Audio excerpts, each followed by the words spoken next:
being done and the work of our county. So at this time, we've officially called the meeting to order, and I will ask for an invocation if you will please rise.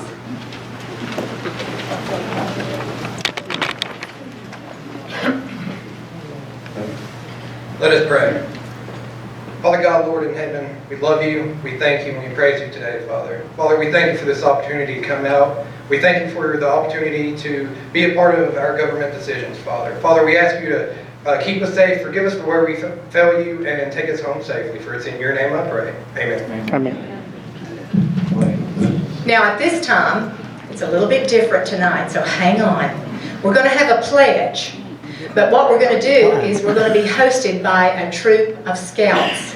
And it is my absolute pleasure to introduce to you tonight the Brent District Boy Scouts from Castlewood, Lebanon, and Honaker.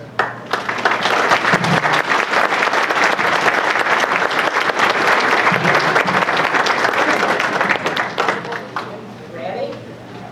Lead us off. Stand up for the pledge.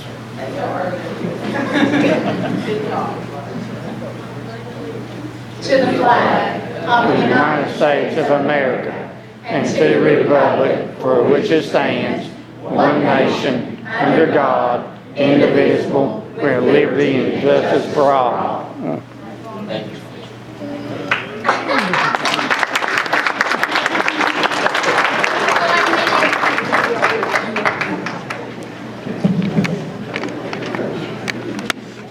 Okay, my name is Andrew, and I'm the Senior Patrol Leader for Troop 408, and we are representing the Brent District.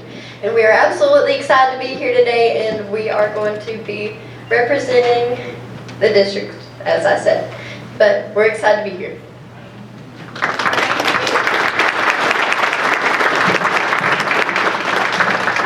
I think I stole your thunder, and I'm sorry.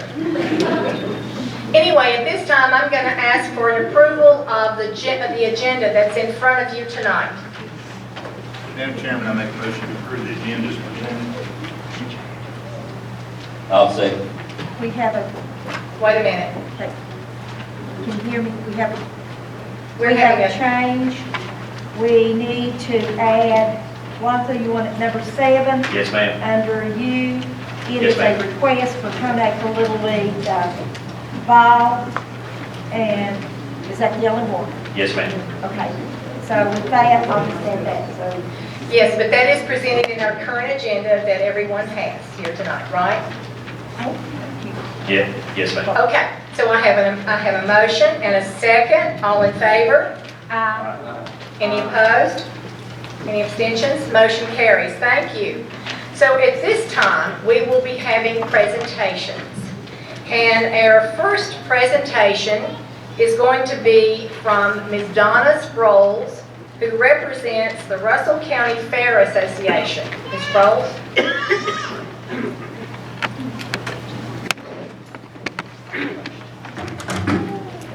Is this on? Yeah. Thank you. So yes, I'm Donna Sproles, and I am currently here tonight to represent the Russell County Fair Association. The Russell County Fair, just this very night, signed another 10-year lease from the county to conduct business at the Russell County Fairgrounds there in Castlewood. So, if you will, I have the payment for that lease. So, Tell them how much it is. $1 for 10 years.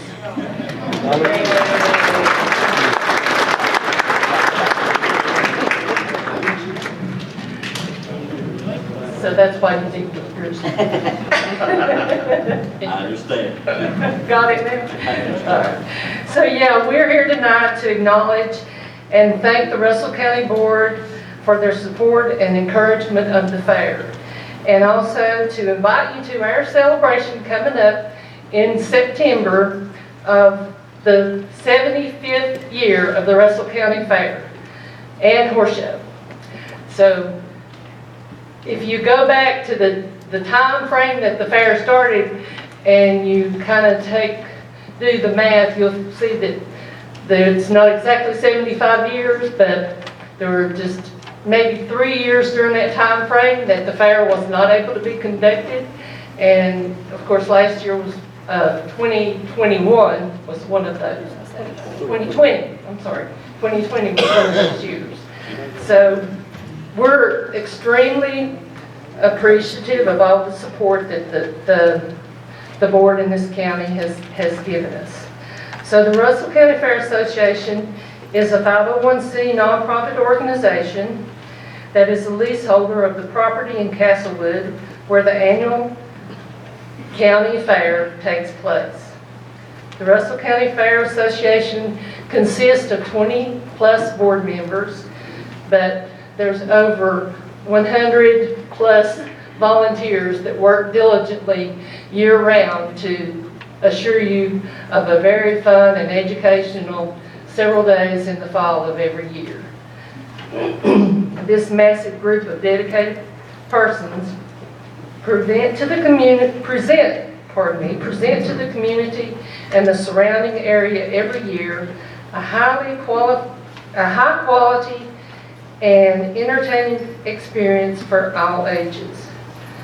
While we're busy right now working on the 2022 fair schedule, I can't give you a whole lot of details, but I will tell you, like I said, that we're celebrating 75 years, and so our theme for this year is going to be 75 years of traditions.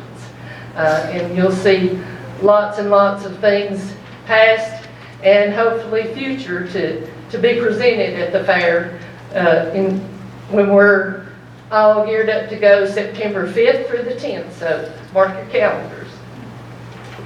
And come on out and join all those 25,000 plus people who attend our fair every year. We promise you won't be sorry. 75 years of tradition. And so, like I said, I can't give you a lot of details because contracts aren't signed and those kind of things for entertainers or specific events, but there's going to be a lot happening and you won't want to miss it. But in the meantime, and on another note, the Russell County Fair is working diligently right now on preparing for activities all throughout the year. And some of those things that are happening, let's see. So with the renovation of the 8,000 square foot community conference center that we have right there on the fairgrounds, the renovation's almost complete, not hardly. Summer's coming on, and although we don't have the heat installed, we kind of still were able to have events there couple of events this winter without heat, but we recently got the air circulation system. It's not necessarily a air conditioning system, but it's a really neat, and we're excited about being able to offer events throughout the summer, specifically in the commercial building. So you'll have to come and see that. One of the things that's happening, day 2 of the Soil and Water Conservation Program's Envirothon is happening just in the next couple of days, April the 8th. But on April 30th, we're excited to host once more the Castlewood High School's senior prom. May the 5th through the 7th is the Spring Market Fair. It's a craft show, so you don't want to miss that. Come on down. And then May 21st, we're currently planning for what we're calling an outdoor expo. Lots of vendors and events going on during that time and we think that this will draw a big crowd for May the 21st. And for all you kids and the Cub Scouts or Boy Scouts, we're having the circus back this year, June the 2nd through the 3rd. July 16th, in July, we're planning on a ATV/Jeep show. And then on August 6th, we're having a music fest. There's weddings planned. There's a couple of weddings actually, and some being made every day. It's a wonderful facility for weddings. We've had, I think, 3 there already, so I think everybody loves the new renovations to the building. You have to come and see. In September, of course, 5th through the 10th is the fair. And then also in September, we're once again hosting the Vet Fest. October 8th, we're looking and planning on possibly a Oktoberfest Brew Fest. There's another craft show in the fall on October 13th through the 16th. So those are some of the things that are going to happen. And you know, we're super excited. The members of the Russell County Fair Association, like I said earlier, are so dedicated and committed. Some of those people have been there 75 years. Where's Dave Leonard? You heard me say that.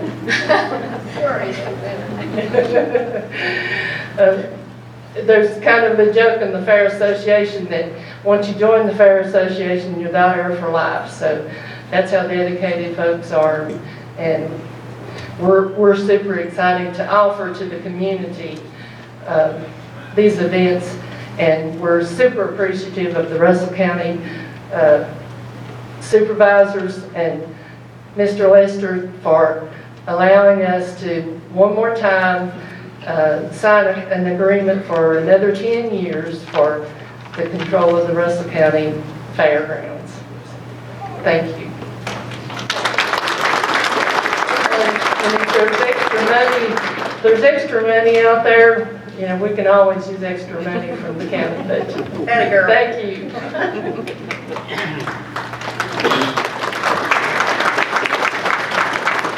Okay, next on our agenda is Patrick Brunty with the Russell County Social Services Department.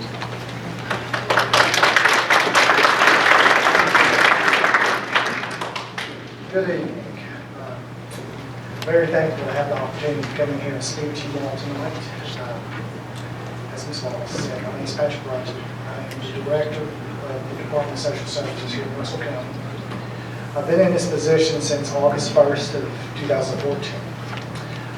The board that oversees the department, the DSS board, which you all are appointed to oversee the department, supported and authorized me to come and speak with you this evening.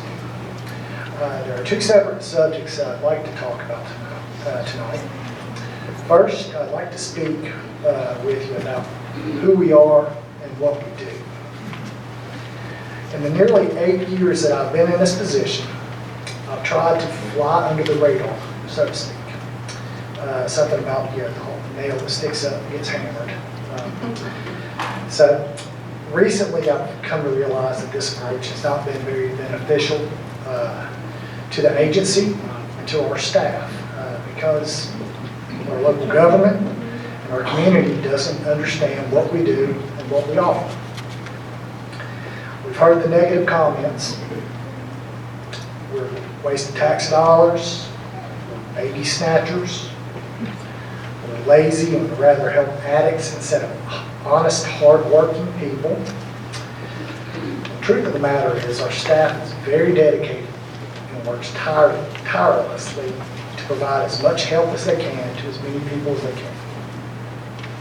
They stay late to process a SNAP application so a family can go to the grocery store. They leave their families in the middle of the night to respond to reports that someone needs help. They sit in our office with terrified and devastated children that have been removed because their homes aren't safe. They drive children across the state just so they can get the help that they need. They investigate allegations that someone's lying to us to get benefits for which they're not entitled. They work very hard. Our department provides direct support and services to the citizens of Russell County that are in need. Our benefit programs unit provides financial, nutritional, medical, and child care services for residents who request the assistance and meet the eligibility criteria that's set forth by state and federal program policy. You may be familiar with some of these programs. Supplemental Nutrition Assistance Program, which is SNAP, which used to be called food stamps. Temporary Assistance for Needy Families, which is TANF. And I'll warn you now, DSS, we speak in acronyms. So if I say something that you don't understand, please stop me. It's just a habit that we're in. But TANF is a money payment. That's your welfare check. Medicaid, that's self-explanatory. Energy assistance, child care. Our services unit consists of adult protected services and adult services, child protected services, and foster care. And then our support staff handles administrative functions of our office, everywhere from greeting our clients when they come in the door to paying our bills. Now, I provided a report to each of you. It's right there on the screen. That it's called the Local Department of Social Services Profile Report, and it's for the fiscal year of 2021.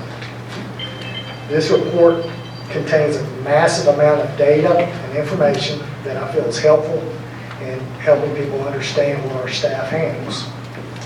I won't go through the whole thing because I feel like I'm reading you a PowerPoint, but there are a few measures that I thought that you all would find helpful. One is approximate percentage of population of Russell County living in poverty decreased 3.8% in the from fiscal year 2020 to fiscal year 2021. I believe it went from 20% to 16.1%, 16.2%. It's estimated that 10% of the residents of Russell County under the age of 65 are uninsured. Approximately 42% of the residents of Russell County receive SNAP, TANF, or Medicaid at some point in time in 2021. The department received abuse and neglect complaints involving a total of 705 children and 155 adults in fiscal year 2021. And then the big thing that I'd like to point out is the total amount of funding spent on social services in fiscal year 2021 in Russell County is $92,511,627. The county provided $952,691 of those dollars. So roughly 1%, $92 million. You take that kind of funding out of the equation, doctors' offices aren't here, hospital certainly not here. Walmart probably wouldn't be here. So even though we're funded by tax dollars, those tax dollars stimulate this economy.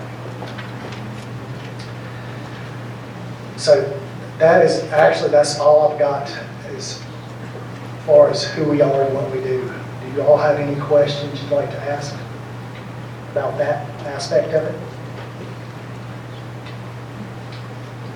Okay, so the second part of what I want to speak to you about is I'd like to make a request. The biggest obstacle that we have faced since I came on board, and probably predated me as well, is recruitment and retention of qualified employees. Ms. Dye's been a part of the DSS board, predates me. She was on the board that hired me, and she can attest to this. I speak about the number of vacancies at each board meeting each month and the stress it puts on our staff. A perfect example of the issues that we face is we posted a vacancy for a family service specialist, which is a social worker, a CPS worker, or a foster care worker, APS worker, in May of 2021. While we had multiple vacancies, we only had one applicant that we felt comfortable with hiring. We made the offer, she accepted. The day, we had a start date, She had a new hire packet. Her start date came. She didn't show up. I reached out to her, never would respond to me. Just never showed up. It just took a little bit of investigation to find out that she had accepted another position with another agency within Russell County. But just didn't, to this day, still never heard a word from her saying, hey, I'm sorry I didn't show up or anything. So what that did was basically I had to repost this position, and that was in August of 2021. We just hired 2 individuals. One started March 1st, one started March 16th. That was 6 months just to fill 2 positions. We still have 4 service vacancies.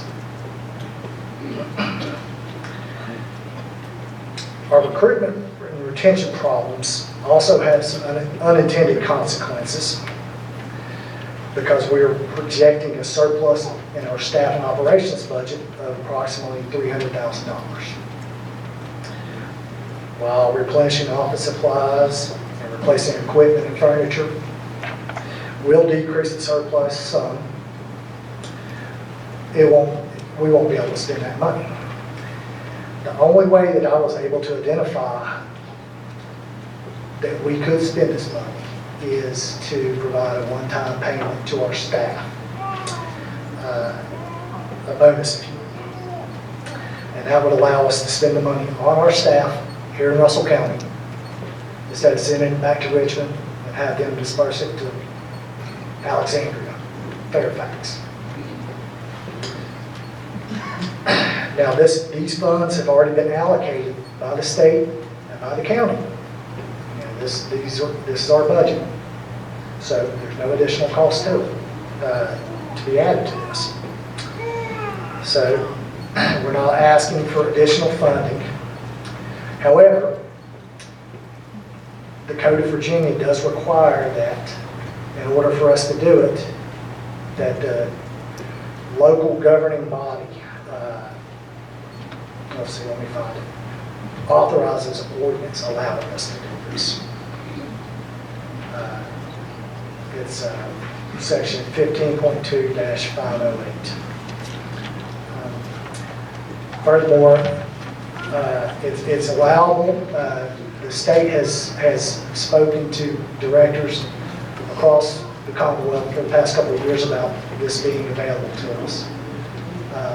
But not many people were willing to go in front of their governing body and ask for it. But Virginia Department of Social Services finance policy specifically states that a locality may provide a monetary bonus as long as it's authorized by local ordinance. And not only that, it is reimbursable, so the county would only have to pay 15.5% of that expense, which in our case would be, I think it was 15,000 maybe, something along those lines. Not that much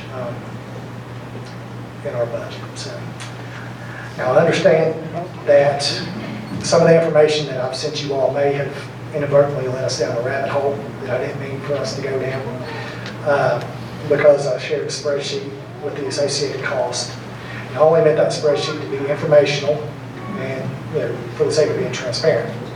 I did not mean to infer that I'm requesting you all to approve any type of funding, because again, that funding's already in our budget. We don't require you all to make any type of decision. It will come out of the same pot as our salaries or anything along those lines. I'm just requesting that the board approves the action. And like I said earlier, if we don't spend these funds by the end of our budget year, which is May 31st, our budget year is different than the counties and the states, this money is going to be sent back and it's going to be given away to somebody else. Potentially this will have negative effects on our future allotment from the state. And we rely heavily on the state for our funding for staff operations. We As of right now, we're spending about 87% of our staff and operations expenses. 86% is just payroll. So that tells you something. A good amount would be about 75%. But we don't have the local funds to pull down on to do that. So we have to rely on the state funds. And honestly, that is about it. Again, I appreciate you all giving me the opportunity to speak. I'll be happy to answer any questions you all may have. Thank you, Mr. Brown. Do anyone have any direct questions? I do. Mr. Breeding, he's going first. Well, I guess first I need to say that I appreciate all the social service. I think you guys do a job, and I know I could. I've got enough problems without having to try to solve half the rest of the problems. So you have my admiration there.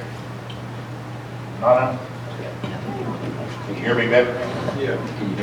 Well, I read through all your documents, and I saw where apparently Smith County was doing this wrong, and they got approved. Right. But it was fairly small, I think it was like $6,000. And if I read your documents right, you're proposing a bonus to, I guess I'm counting 43 employees, Right. and it varies anywhere between $2,250 and $5,000. Right. And that would total $205,000. And then by the time we add the tax, which I guess is their FICA tax, it totals $220,682.50 for those 43 employees. Yes. But the county's share would only be $34,205. Okay. It's got a few cents. And I guess my first question is, they might have approved $6,000, but, are they going to jump back at $220,000? And I guess it's legal. I guess maybe it's a question for you and Katie. Can we allocate state funds like that? Reallocate? I've looked at the ordinance and I've looked at the information from Smith County, and I've spoken with Jeff, who was very familiar with the situation. As a general matter, it's legal if you pass this ordinance, which would have to be advertised.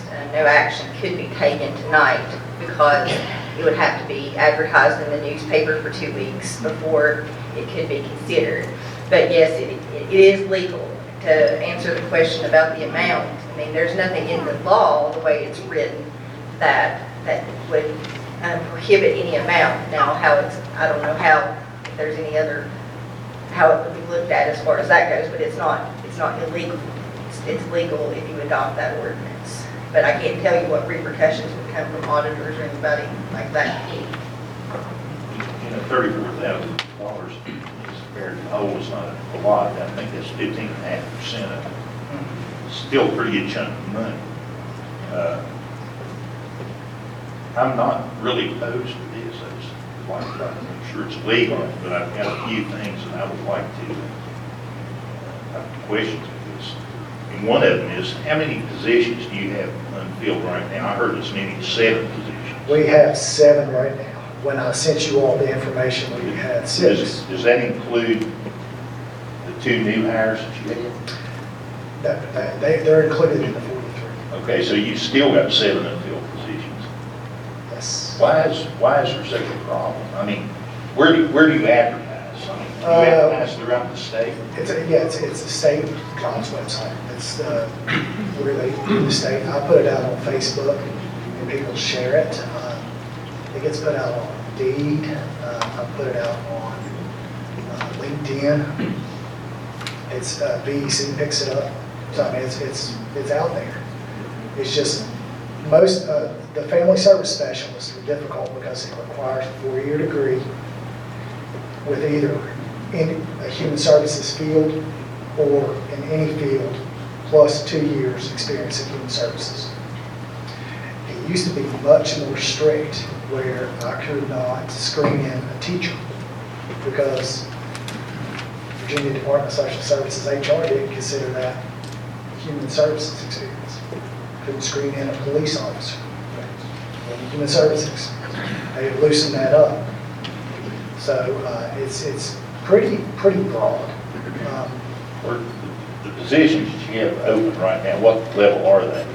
Taking the social workers? We have 4, or I guess now we have 5 family service specialists. And those are the social workers. They require special training? That's a degree position.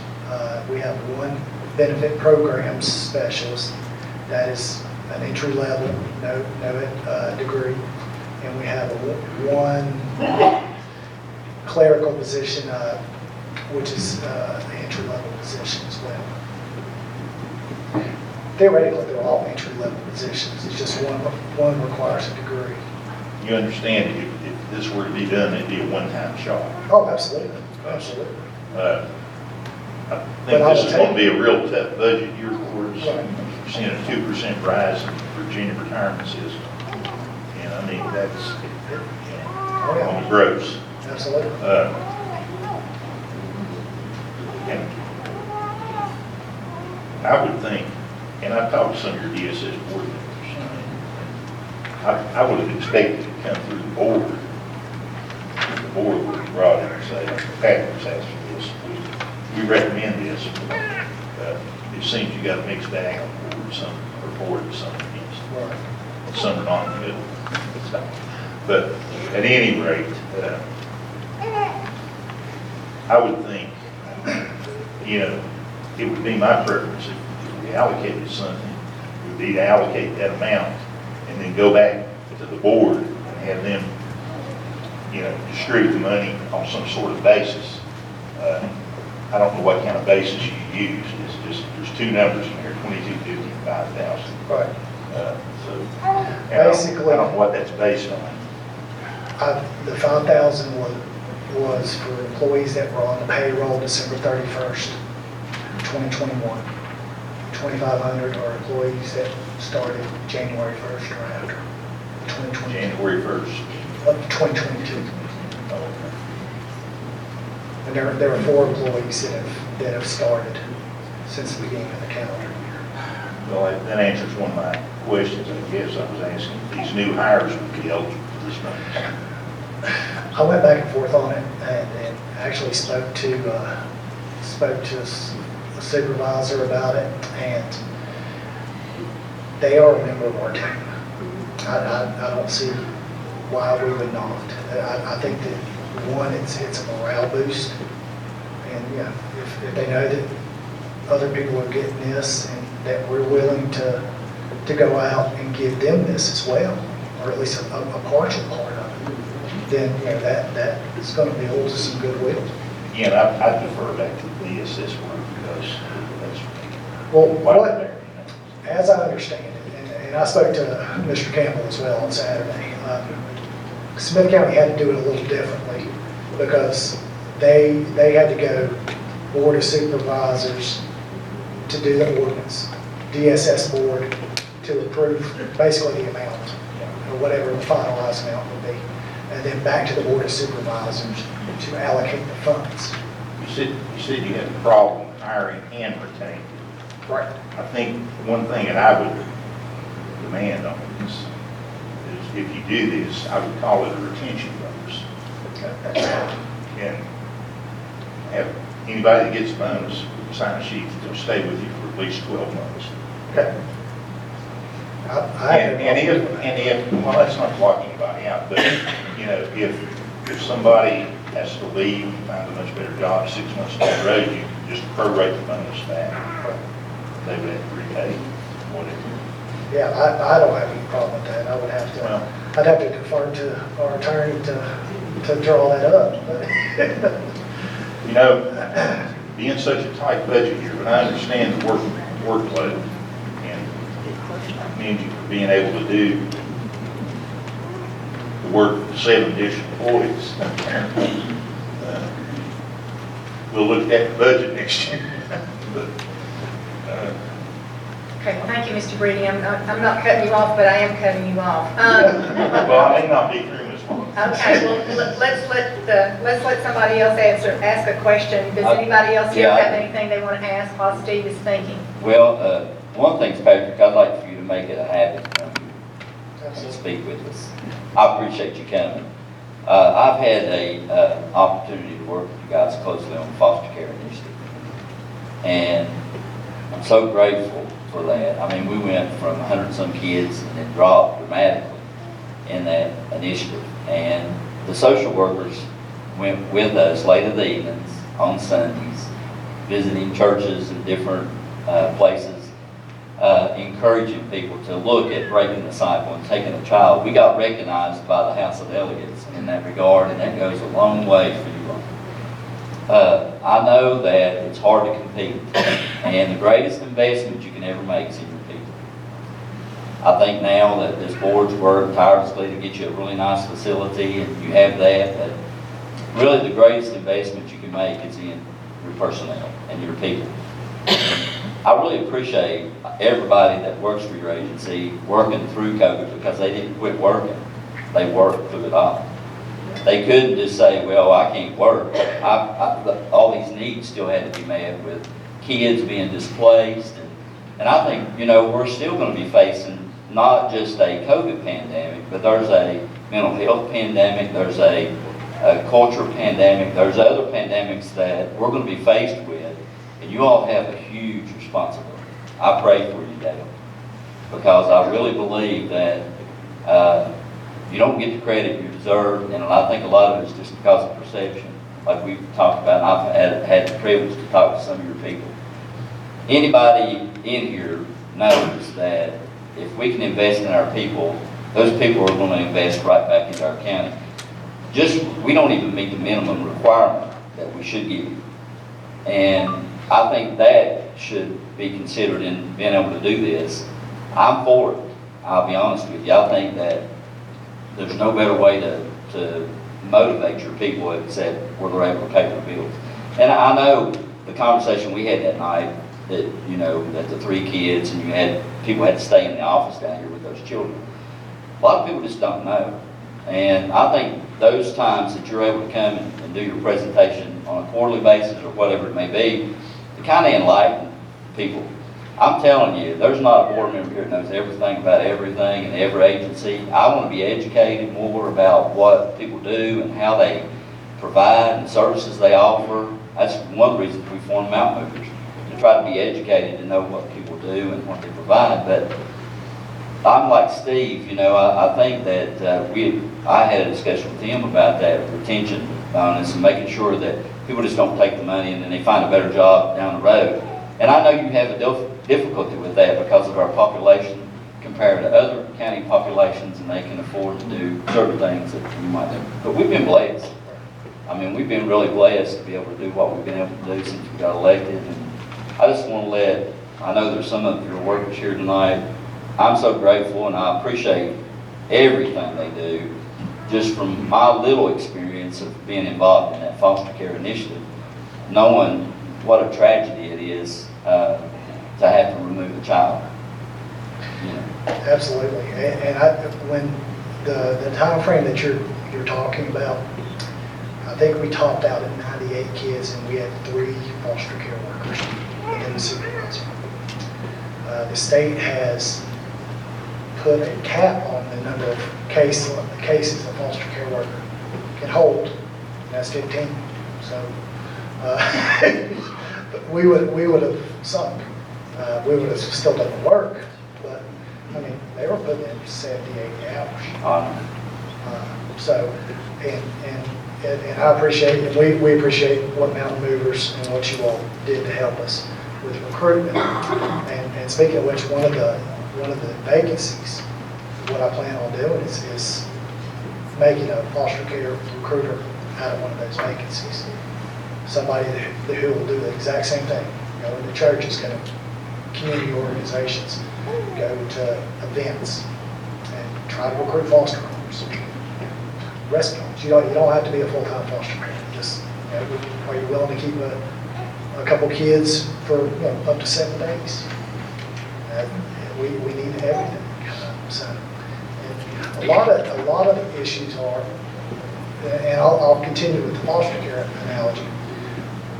We have workers that can leave us, go to Holston Family Services or DePaul,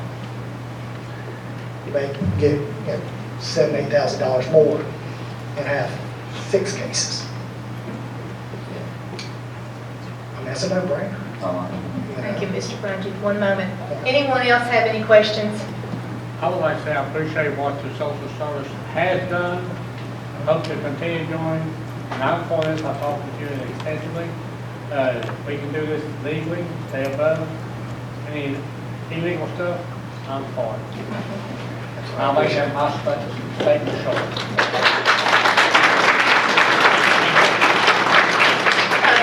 One of the things I do want to reiterate to this group, that it will have to come by ordinance. You will have a chance to voice your opinion on this.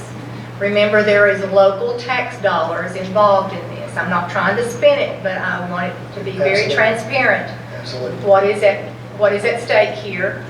And so we all agree that we thank you for your service. We thank you, each and every one of you all who have come tonight. If there's nothing else from our board, we'll move along. Are we good to go? Steve, I'm coming back to you. Last say. All right. All right, thank you, guys. Thank you, Mr. Brundy.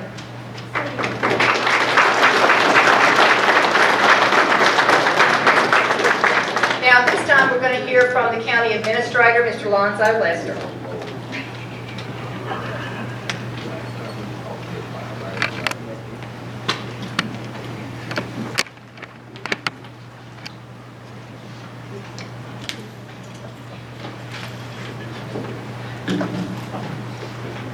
Good afternoon, Board of Supervisors. How are y'all doing today? And thank you, Mr. Brody, for your presentation. And it was a good opportunity because during this year, of course, we're just coming out of the pandemic. And usually during this time of the year, we've already begun our budget meetings and workshops. And with the special legislation just convening today, General Assembly is coming back today. Of course, everyone knows how difficult time they're having. They're $3 billion apart in their budget issues. So one of the things that I did is not just go into the things that's reflecting in the county as a whole, because that's my job and responsibility to convey to the Board of Supervisors issues that will be coming up before you of all county agencies. So we've got to look at the picture as a whole. All county departments did a great outstanding over the last 2 years during the pandemic.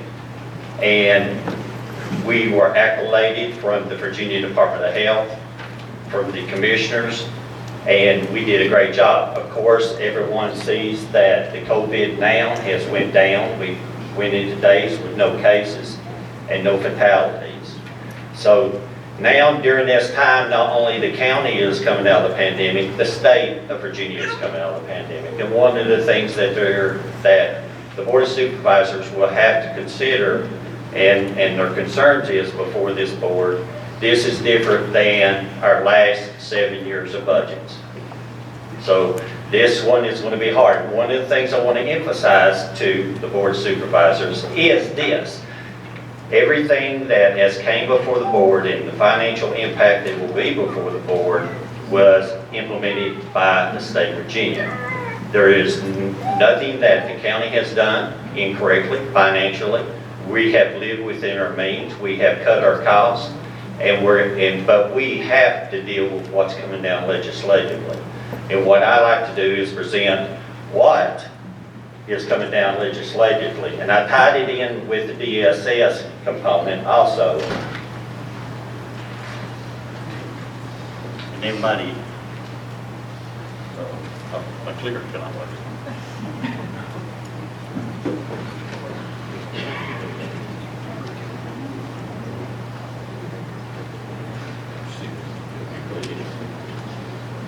Sorry about that.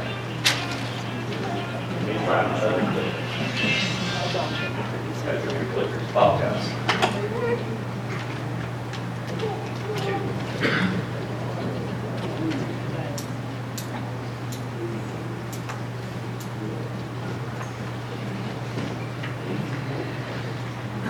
I got it. First, second page.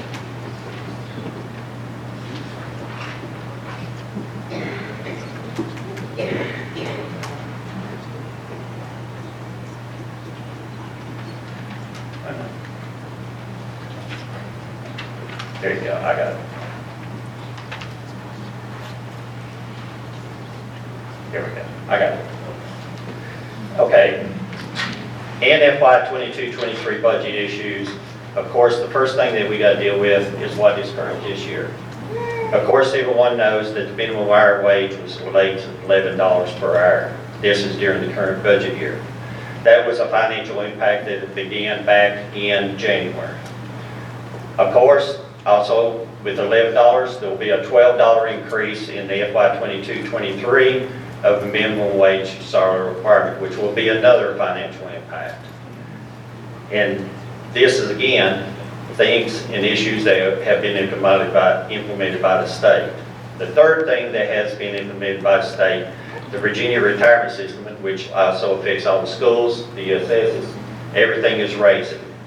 They raised it from 13.05 to 15.05, that, and how that equates, that's a 2% increase, but when you calculate in the gross salaries, that's a 20% increase in the retirement benefit costs. And the Board of Supervisors, when we start our budget workshops, will see those individual line items come before the board in each and every department, not just Department of Social Services, but the schools, the sheriff's departments, the courts, and etc. Of course, during FY 22 and 23, Virginia is proposing a 5% pay raise. So, and also 5% pay raise next year. These are major impacts to the county. If the Board of Supervisors desires to proceed down this path, to be able to give these 5%, we got to be very conservative in these items that we keep going through, that we've got to be selective of to be able to meet these financial goals. And again, everyone in the audience has heard about the proposed reduction in local grocery sales tax. Right now, to the county, we pull $50,000 a month in sales tax from the local Walmart alone. That will be revenue gone if this is implemented. So that's not counting the food cities, it's not counting the mom and pop stores, this is not counting anything. This is only the 1% proposed. Also, everyone knows about the rate of inflation, the price of gas, and the price of groceries has went through the roof. Of course, there are operations. We haven't hired anybody else. We are also having problems, same thing as the Department of Social Services, schools, and the sheriffs. We can't find people. We're having to pick up the extra loads between all the county employees and move things around to make it work. But just with the increased operating costs of increased inflation, our cost has soared over 10 to 15 over the previous year. That includes fuel, cost, food, and etc. Schools. And now when we go into, that has been previously mentioned, we have to do an ordinance for this. Currently, there is no county ordinance in place, not for state funding for bonus. You are setting precedents here. So what this means is the ordinance will not be specific to the Department of Social Services. It will be specific to all county departments that have state funding, which is the schools, the Constitution officers, the courts, Department of Health, and etc., and governing boards that have state funding. If they have funds left over at the remaining of the year, they will be eligible once you set this motion in place with this ordinance. Right now, also as mentioned before, as Mr. Breeding had mentioned, there's been no formal request for resolution from the local DSS. No, it is not required at the state level, but it is required with our internal auditors. So that request must have formality between the local DSS governing board to the local governing board of the Board of Supervisors. And traditionally, again, one thing that the Board of Supervisors has done for the 7 years you have sat in these seats, you have always had level funding and equal salary and bonuses county-wide. Y'all not agreed on the NORS ordinances. You've not agreed on a lot of other things that's here before you tonight. But one thing you have agreed to, you have traditionally stuck to, is level, countywide level salaries and bonuses, because that's who we're up here representing, all county departments. And this again will be setting precedents. Again, when we have any department, whether it's Department of Social Services, whether it's the school board or the Constitution officers, any time that you have state funding involved and you don't send it back, you're keeping our elevated funding up. As many times I've heard through budget years, other departments on trying to get cuts done that cut their funding, but when you do that, you keep your elevated funding. What that means is not only are you keeping your state funding elevated, you're keeping the county's fund portion elevated also. So we know that there's vacant positions, there's other departments that's got things for equipment, etc. But right now, that's what you see that is coming down from the state is going to be very difficult. Of course, Katie and I, our jobs is to protect the Board of Supervisors in the county. We have reached out and we have talked to Department of Social Services, Legal and Financial, along with the Auditors of Public Accounts. We have communication with them on this. And we're requesting guidance and approval from the local DSS to be able to utilize these state funds. Not that the state funds is not eligible, because the local governing board has that authority, but it has never been at this amount. What you have seen traditionally throughout the state is approvals for 250 or 500. That's what you see, max. You do not see an average of $5,000 bonuses out of end of year state funds. Second, 3 years ago, the Department of Social Services also did an employment internal alignment with the same fund money which the Board of Supervisors approved. Again, they have 7 positions that's open, that's vacant, and so do we. So does the schools, so does the Constitution officer, so does the Sheriff's Department. And what they're doing is they're trying to work with what they got without encumbering any additional county money. Because you got to remember, with this, there's $36,000, give or take, I got the exact number, that is encumbered of local taxpayers' funds. That is it. That is a position, a full-time year position on the salary of one of these positions, either of a school or a sheriff department or a maintenance department. This is filling the position. This would pay that salary. And of course, in the end, for the FY 22-23 county budget, this will have an impact on your tax rates. If you cannot cover your budget by law, we got to consider tax increases. Right now, with no additional or reduced revenue that's coming along, additional operating cost levels are a big concern. Where we have cut, we have reoperated, we have done what we can do. Whether it's federal or state or local money, y'all are the stewardships of it. So as we proceed through, we must be financially cautious. We must be financially good stewards, whether it's federal, state, or local. As a board, and I thank the board. Do I have any questions? Any questions? I have a question. You mentioned the constitutional officers in the school. Did they get bonuses? They did. They did. Well, not this fiscal year, no. I thought you said through the pandemic, did they get bonuses? From the ARPA money. But they did get bonuses? Yes, and so did we. Okay, but I mean, they did give bonuses, so So the do sheriff's we. office give bonuses? Yes. So, yeah, the sheriff's under else. Yes, yes, sir. But that's a constitutional office, right? Yes, it is. They did get bonuses. Yes. That's all. Yeah. Any other questions? No, but what you're saying is, I wrote that down, and you said it's 36,000 of local tax dollars. It's 34,205? I know that's 34,205.79. arbitrary, but anyway, Here's that the is our local Sure. share that comes out of our local taxes. That is correct, ma'am. Okay.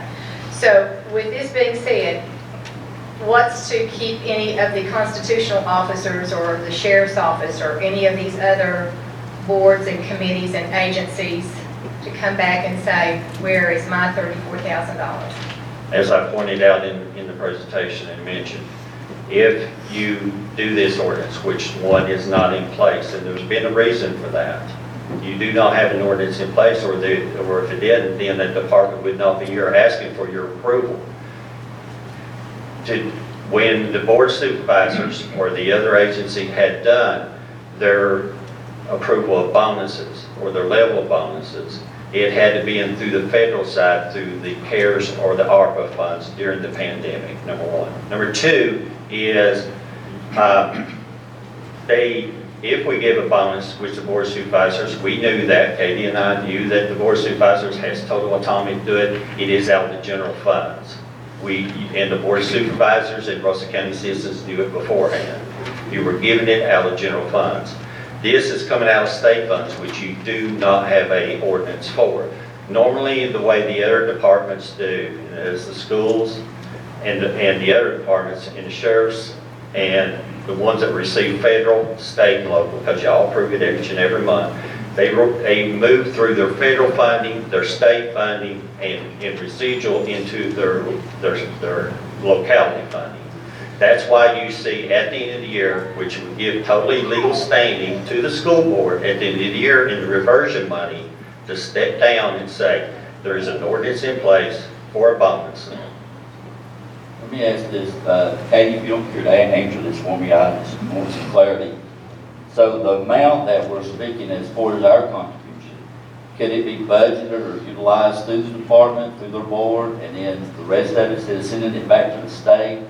That sets a pretty bad precedent when you send that money back to them, like you don't, I mean, that's a reflection that, maybe they don't need that money next time. Maybe we'll just cut them deeper or something. Are you asking if you can separate the local Yes. funds from the state funds? Yes. My understanding, and this is more of a Lonzo question, is that's a match, that based on the percentage of the state funds, that's the amount that we allocate, so there would be no way to separate those. So the 15.5 is our local match. 15.5 is on their is it 855? I think that's correct, and that's what also the auditors of public accounts have looked at, and the central office Department of Social Services. It is 15.5. Why would the ordinance have to be so broad? Why would it not be just for the department? Well, you can do that, but you're singling out, and You said Yeah, you just said we couldn't do it. to be fair and equitable as you have before the last 7 years. You can go specifically with the ordinance, that's at the pleasure of the Board of Supervisors. Katie will also tell you that. That just says the Department of Social Services. But you would have to write it specifically for the DSS. But also you gotta remember, the ones with the big state funding, between the Constitution, Department of Health, that they're going to also be requesting the same in like kind, and the same treatment. Well, if they have money left over in their payroll, they may not be entitled to You can't run it down to the state line item in payroll. It is state funding. How Department of Social Services has done that funding is irrelevant, no matter what state line what funding line it is within the state of Virginia. State funding is state funding. So what you're saying is just send the 200-some-thousand back to the state. Well, no, I'm not saying that either, because even one of y'all know me, I do not like giving back money. But here is the thing about it. If you open up the Pandora box for one, you do all. Well, For 7 I don't years. agree with you on that. Okay. I don't agree with you on that, because I think you've got to look at all these entities and the responsibilities and the work. Some of these people put in 20-some years, they worked through the complete pandemic. Some did not. Some got to work from home. They got, you got to look at every consideration and look at the information that's required. I mean, I think you ought to treat everybody, I've been an advocate for treating everybody equally and fairly. But this is a circumstance where they have a surplus of money that's from the state. I don't want to see us send that money back to the state. And I understand that, but again, back to the point, every dollar that you keep elevated locks us into 15.5.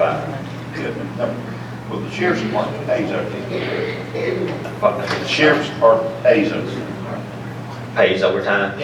Yes, by law. They have to, because of their I classification. understand the school system, once we allocate that money, they pretty much do whatever they want to.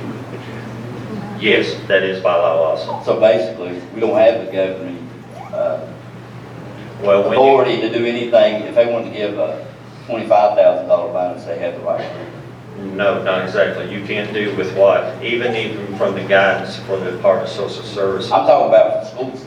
Even with the school, state funds and federal funds, you have to utilize what we call due diligence, one, and oversight. You have to make sure it is a responsible, ethical stewardship of federal and state money. If you have not traditionally given bonuses of this size, then it is out of the ordinary scope of business and tradition. If it was a $250 or a $500 bonus, we would not be here having this conversation, because traditionally that has been the sizes of the bonuses that we have given. Like I said, I have reached out to the Department of Social Services, and this is the guidance that I'm repeating, is what they're telling me in writing. Again, the APA will be looking at this. Again, the internal auditors will be looking at this. So what you're saying is, what are you saying if they look at it? Is it illegal? No, Well, I mean, what do you? no, it is not legal, and Katie, to convert to that, it's stewardship of business expenses, of way you do the salaries. If what has traditionally been, what the county amount has been, or has given equally and surely between all county employees, because the schools, y'all know, in the beginning, had some big dollars. They had over $1 million at one time in surplus. And now we're down to around $180,000, which they could. With this education level and experience, one of these people that work here locally in Russell County, could they go to another county and make $12,000, $14,000 more a year? Say that again now. I said, with the level of experience and education that these people have dedicated their life here in Russell County, could they go to another county and make a lot more money? With today's labor market, yes, it is. So, what I'm saying, if you look at what these people could actually do, as they're struggling right now trying to get people to work, and based on the competition around the area, that's even making it more difficult. I mean, to me, you reward people for what they do and their commitment, dedication, and what their jobs are. I'm not saying the president with other people. I'm just saying you ought to take care of the people that's doing the job. I mean, if they go across the border, 30-minute drive, and make $21,000 in a year, you're going to have that happen. You're going to say to president that if we are not able to take care of our people in Russell County, then they're going to go. And then what are you going to do to fix that? Well, and that's a good point. But That's the president that's been said. Excuse me. Thank you. I mean, We you appreciate know, you. what are you going to do to and fix that? And then just in the Smith County example, what they passed that one for was to assist with the health care insurance. There was, I mean, you can look after case and bonuses after bonuses in the state of Virginia. I've done this for 28 years in the state. I had larger numbers sitting in the state with the Department of Transportation, Department of Health, that I could have took on vacant positions, even state-to-state money, and moved it into, at the end of the year, took vacant positions and gave to bonuses, but never have. Not at that level. But like I said, if this was 200 or 250, 500, or even 750, you're in the ranges of traditional bonuses that has been given, not only in the county, but in the state. I think it's a two-edged sword. I think you're going to have to do something to take care of your people. Mr. Lester, do you have Yes, ma'am. anything else you need to address? No, ma'am. Any more questions? Anybody else have any questions or concerns or comments? Mr. Lester, I was wondering, social service has money left over, and yet they have to not be discriminatory. All the other employees have to get a bonus too. They're the one that came up with the extra money, looked like it. I know there's rules and regulations, but it's my thought. Why could they not give it to their employees since they had the money left over, rather than having to give it to everybody else in the county? That's right. Well, that, I can, from what money they had left over was from vacant positions that they did not have filled. That is, you know, subsidized county positions that have been advertised. Some of the, in looking at some of the positions in advertising, you know, like a fiscal assistant, it's been open since 2021. You know, and I'm like, Mr. Brady, when they started talking about where you advertising at and how to do, maybe the county can step in and help, you know, advertise them in a little bit more, you know, different, or use our applications too. But, Mr. Christian, what you're referring to is those vacant funding agencies, positions, how they came up with that funding. School has it, the sheriff's department has it standing, the county has it, and so we have a lot of positions that are either state funded or state subsidized. And the way the school board does it, and they have a little bit more autonomy than the Department of Social Services, like I mentioned before. They spend their federal funds, their state funds, and then they leave their local funds for reversion. They can easily, at their own autonomy of the school board, change that methodology and spend local funds first. Because like Mr. Brady stated, under the Code of Virginia, they can take those funds and expend them first. But traditionally, in partnering with the other agencies, with the county departments, this has worked out to where it has not made a financial impact to the localities to be able to move that funding in, to be able to keep it. As anyone knows that right now, again, with the state, with the state budget and what's coming down, we got to be good financial fiduciaries. It doesn't sound like a lot, but it's $34,000 of local money. That's a position. And if it would please the Board of Supervisors, we would be willing to work with legal counsel and Department of Social Services to ensure that that 220 got carried over to the next year, because I know that's in place too. We have discussed that with the Department of Social Services. And then that way you still have that funding available next year for those positions, and you have 12 months to fill them.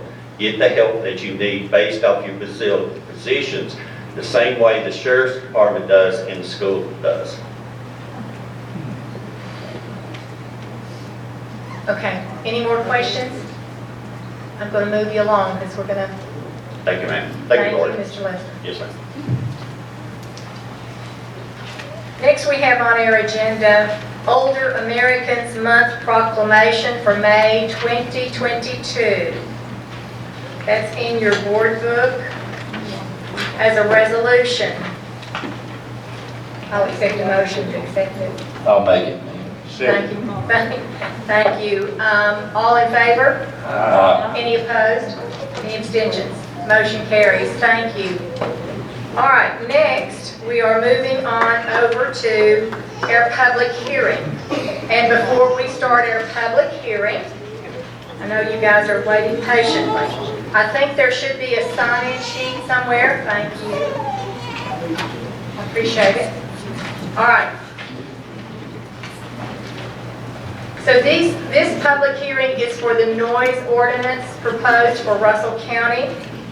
So I'm going to read you a few things, and I'd like for you to abide by these requests that I'm going to ask of you. I know it's been tough to sit here through some things, but I'm going to ask you to please listen and abide by and respect this board's authority. Attendees are not entitled to be disorderly or disruptive in the meeting from proceeding in an orderly, efficient, and a fashionable manner, effective manner. Disruptive behavior may result in a recess or removal from the meeting.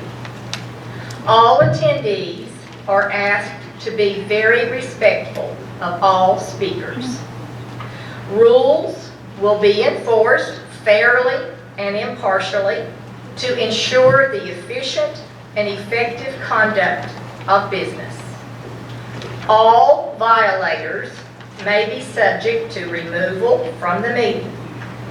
After we have the public expression, I'm going to ask at the appropriate time, under the county attorney's request and comments, there will be a time for the county attorney and the administrator to respond to some of the comments from the audience. This is to ensure that you walk away today with an answer that is satisfactory to what you know and you can understand through Virginia code. Please remember and be cognizant that this is all done under the Virginia code, which is law. There's no law made here tonight. It's only an ordinance given to us in protection of our citizens, which could mean you or me or anyone else. So there's no one coming with any preconceived notions on this, I hope. Also, I just want to make sure that everyone understands that I don't care to call on you, and I will. So please, be respectful. I'm going to give you 3 minutes. Also, if you have brought comments, written comments, that you would like those to be placed into the record, you can submit those to Mr. Lester. Those will be placed in our minutes, and they will always be there as your personal comments and the way you feel about what's going on in the county. So at this time, everybody understand? Katie, are you okay with that? Yes. All right. Please give us your name and address. Please speak into the microphone. And Daniel Hess, you're first. Oh, yes. Mr. Breeding has asked that now this is on the noise ordinance. This is, okay. I'm confused because we was requesting to talk about the letter we submitted. We're not here for the noise ordinance. I didn't hear all of that. We've got public comment to follow this. Okay, so they put me on public comment to talk about the letter we submitted to the board. Yes. So Yeah. I'm confused on why I'm into the noise ordinance. That was just handed to me. So, Boy Scouts Troop 408, come on, and I'll let you come, and so your children can go home. It's chairman's prerogative. I can make that decision on my own. Thank you, Mr. So, of course, we're here representing the Breaks District of the Boy Scouts of America. So we submitted a letter to Ms. Wallace to you asking for funding for $1,000. And I was asked to come to discuss that tonight because we're trying to increase youth activities. The Breaks District is compiled of both Buchanan County and Russell County. So we serve all the communities in Russell County as well as Buchanan County. Buchanan County has come to us and said, we're going to give you $1,000 for your youth activities if you'll get Russell County to match that. So here we are, got $1,000 from Buchanan County that I might not get if we can't get it from Russell County. Now, that's what I'm here to say. Oopsie. So. You're playing one of us against the other. So that's what I was told. I was told to ask for the $1,000 to match Buchanan County's budget. Okay, your wish has been heard. I will forward this over, and Mr. Lester is already aware of that. There will be, and we're not even supposed to be having a conversation, but since it's you and these children, we're going to have this conversation. So anyway, yes, we will see to that. Mr. Lester, correct? Thank you, appreciate it. We will match Buchanan County somehow, some way, right, Board? Thank you. And thank you for coming, and we appreciate your pledge. It was sweet, and we love you. Thank you so much. Thank you for the work you do for our youth. Appreciate it, thank you.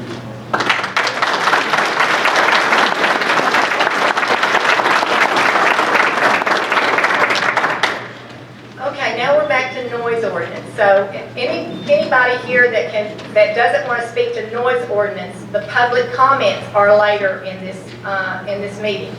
So we just ask you to be patient with us. We're trying to run the program like it's listed on our agenda. First off is Sandy Hess, Swords Creek.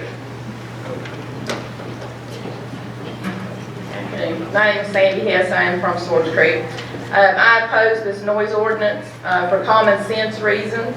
It will not solve any of the issues that these complainants have brought forward. It's been proven over and over that we can't rely on the government, even local government, to solve our problems.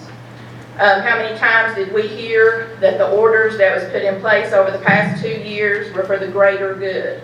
I see no good coming out of this ordinance. It will be weaponized, pitting neighbor against neighbor, causing more strife and discontent than it solves. I also feel that it violates my First Amendment right, freedom of speech. The last time I checked, the Bill of Rights didn't set a decibel level for freedom. Another reason that I'm against this ordinance is because it poses a potential threat to our religious freedoms. As the ordinance stands right now, it states that the county religious services are exempt. Why does it specifically use the term county services? Mr. King had expressed to me after the last meeting, and to at least one more pastor, that most of these pastors here are not even ordained. So does that mean if their church is not registered with the clerk that it's not considered a county church? God ordains ministers, not the government. As easily as this ordinance has been changed over and over, the exemptions that have been added to appease everyone could just as easily be removed once this ordinance is passed. I know Ms. Wallace was very concerned at the last public hearing that the public not be misled, not on her watch, and that is admirable. However, I went to the Board of Supervisors office personally on March the 11th. I picked up 25 copies of the ordinance that was discussed and posted on the website at our last meeting on March the 7th. Sometime between Friday, March the 11th and Wednesday, March the 16th, the exemption L for religious services had been added. There are still 2 documents on the county website under the document center. One has the church exemption, one does not. As Thomas Jefferson stated, most bad government has grown out of too much government. Mr. Christian made a declaration at the last board meeting that, and I quote, "They don't want this government overreach." That was very insightful of Mr. Christian.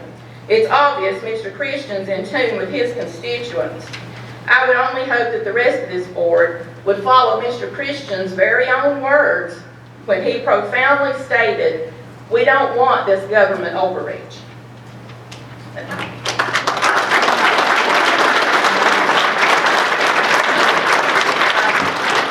will ask you to hold your applause. I know that it's fun, it's okay to do this, and I don't have a problem hugely, but it does take up an enormous amount of time. So in order to be expediting, getting everybody in here to have everybody to say what they want to say, I've probably got maybe several pages, so I want to make sure that everybody gets heard. And I'm going to be quiet, so please, just let us move forward, okay? Doug Mays.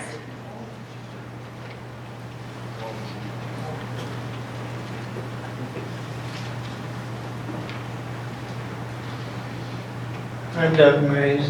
I live at 1183 Scenic Hill Garden Drive, Lebanon, Virginia. I'm here to support this ordinance. And the reason I'm looking here that was mentioned about yard maintenance, what do we do about that? Farm animals, lawfully discharged firearms, and will it impact religious services? Now, yard maintenance, everybody's got a lawnmower, and they can get around that one. But farm animals, all I hear is a move from the cows on the hillside for me down there. And as far as their machinery, when they move my hay and roll it, I don't even hear them half the time. I don't even know they're there. And as far as the religious services outside, I'm sure if people with amplifiers outside, they're not going to be criticized unless they're really, really too loud. And then those ministers being a minister from God, they're going to tone it down a little bit. And I don't think that's going to hurt anybody there. One guy in here says, what's noise? Well, here's what noise is. If you go up there and Mr. Keene, I guess it is when amplifiers are going, music 3 or 4 o'clock in the morning, blasting music and waking up the neighborhood. Now that's noise. Down here, Mr. Osborne, his autistic daughter just goes to pieces when there's loud music going. She's literally pulling her hair out and make it stop. That's noise. And that's not only noise, that's torture. Both of those are torture. People, I like what Mr. Breeden had to say, people who are entitled to peace. And there's going to be voting on this. There's 2 types of people in Russell County. There's good citizens and bad citizens. And lo and behold, I'm so glad we get this room full of good citizens in here tonight. And I think if you vote against this ordinance on the noise, you're voting against good citizens. Thank you. Mr. Mays, what district are you in? What Voting district district. are you in? Where do you vote? Voting district. 9th district. Where? For Russell County. Oh, East Lebanon. East Lebanon, West Lebanon. oh, I don't know. East. East Lebanon, okay. Yeah. Okay. Yeah. City district.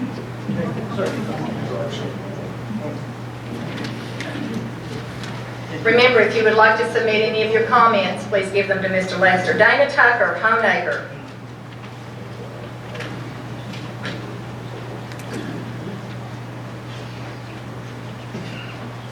Madam Chairman, the board, I appreciate your time, let me speak, appreciate the emails. My name is Dane Tucker, I live in Honaker. Now, the county really doesn't affect me, our town is going to deal with this as well. But I am in your county, and we are looking at the property. I believe I'm in your district, Mr. Eden. People say they have the right to do as they please because it's their property, and I'm on board with that. I am a property owner. But I can't run a brothel no more than I can run a meth lab on my property. And there's laws on that to protect society, and that's what it is. This is a health issue you're facing. It's a safety issue. I've been doing this for 47 years. I run audio, that's my life. If you don't pass it, you're helping me out. I carry meters. I look at county noise ordinances, so I can stay within those parameters. People are misunderstanding these decibels. 99% of the people in the county will not even be affected by this. They don't understand it. They will never be in violation of this code. It's the people that are living door to door with each other that are making this noise. You know, you're going to have 0.1% of the bad affecting 100% of the people that's being affected by them. It's torture. You all got my emails. If you think I'm exaggerating to you, and Madam Chairwoman, I did read your rules, because I would love to play to you what we spent an entire summer, spring, and fall. There was no escaping. There was nowhere we could go within our home. Honaker Police Department, and I don't mean it like y'all do down here, bless their heart, I'm not calling them idiots. They sat there at my dinner table and said, Mr. Tucker, there's nothing we can do. Supreme Court of Virginia, unconstitutional. And that's why these meters are here now. Opinions no longer matter. If it's above the noise limit, it's above the noise limit. And if you got a party going on or a bonfire, 12 o'clock at night, you're in the country, you're 300 foot off the road, off your property line, there's no way you can violate it. I can have Pink Floyd come out and throw a party on your property, set up my sound system, 7,000 watts, and I would not be in violation of your noise ordinance. It's strictly the people that are in these close proximities of each other. Culpeper went through this. On their website, Sheriff's Department, absolutely nothing we can do. Do not call us. We have no authority whatsoever to intervene on behalf of noise complaints. And that's what you're going to do to your own law enforcement departments. You're going to tie their hands behind their back. When they talk about pitting neighbor against neighbor, if you don't pass it, that's exactly what you're going to do.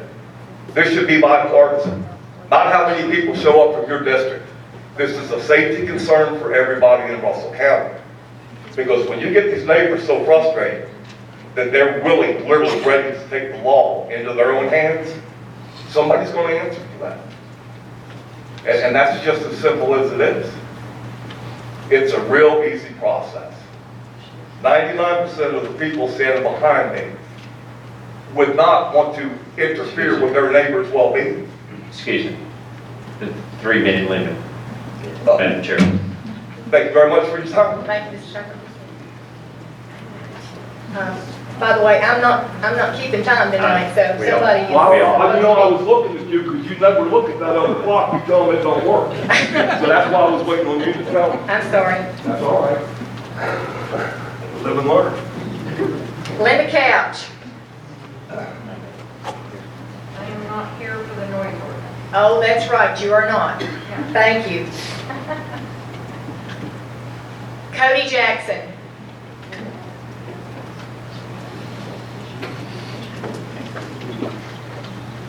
Good evening.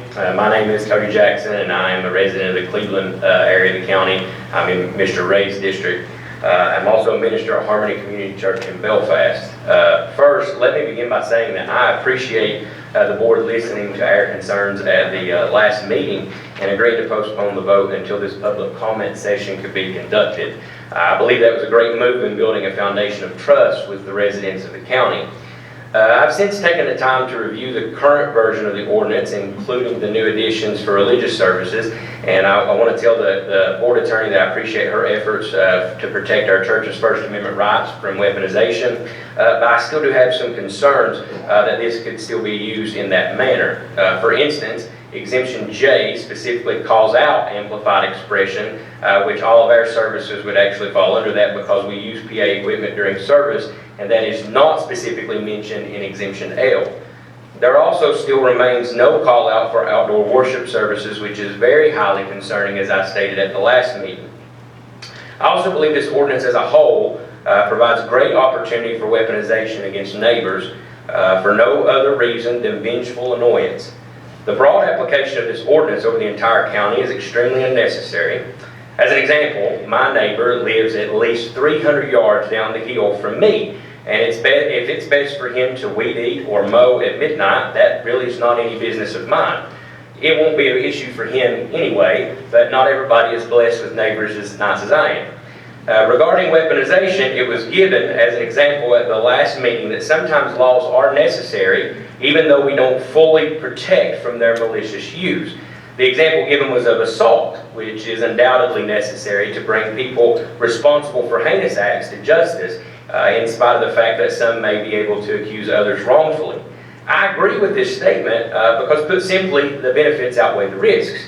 I must disagree, however, that this is an applicable comparison, as I do not believe the benefits of this ordinance come close to outweighing the risk.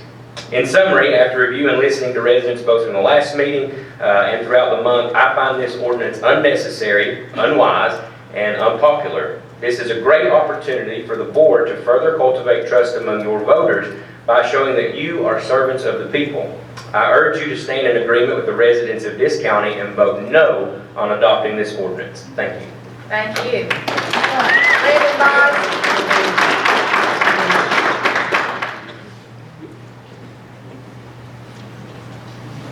Good afternoon, I'm Brandon Boggs, I'm from Cleveland, and I just wanted to say that I was against the noise ordinance. Thank you, Mr. Boggs. Tony Haber, Lebanon.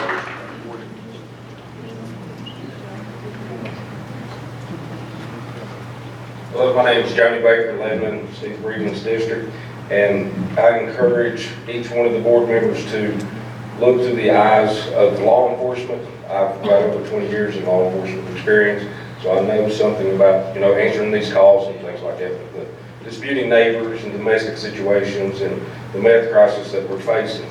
My personal opinion is that I believe that we're going to go in this direction. It's going to create more harm than good, because law enforcement cannot make good neighbors. The simple truth is that we're supposed to be enforcing the laws.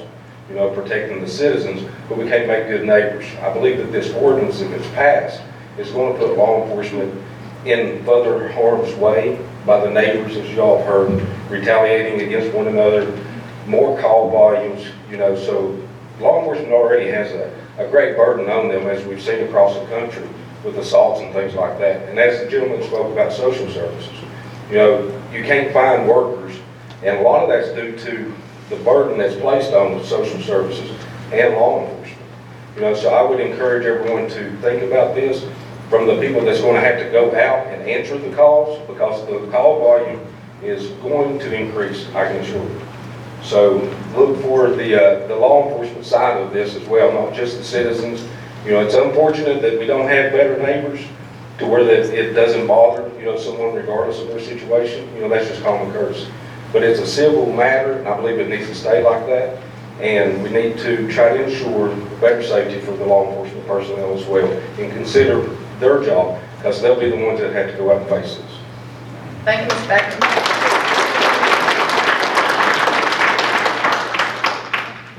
Oh, my goodness. Dwayne Hilbert.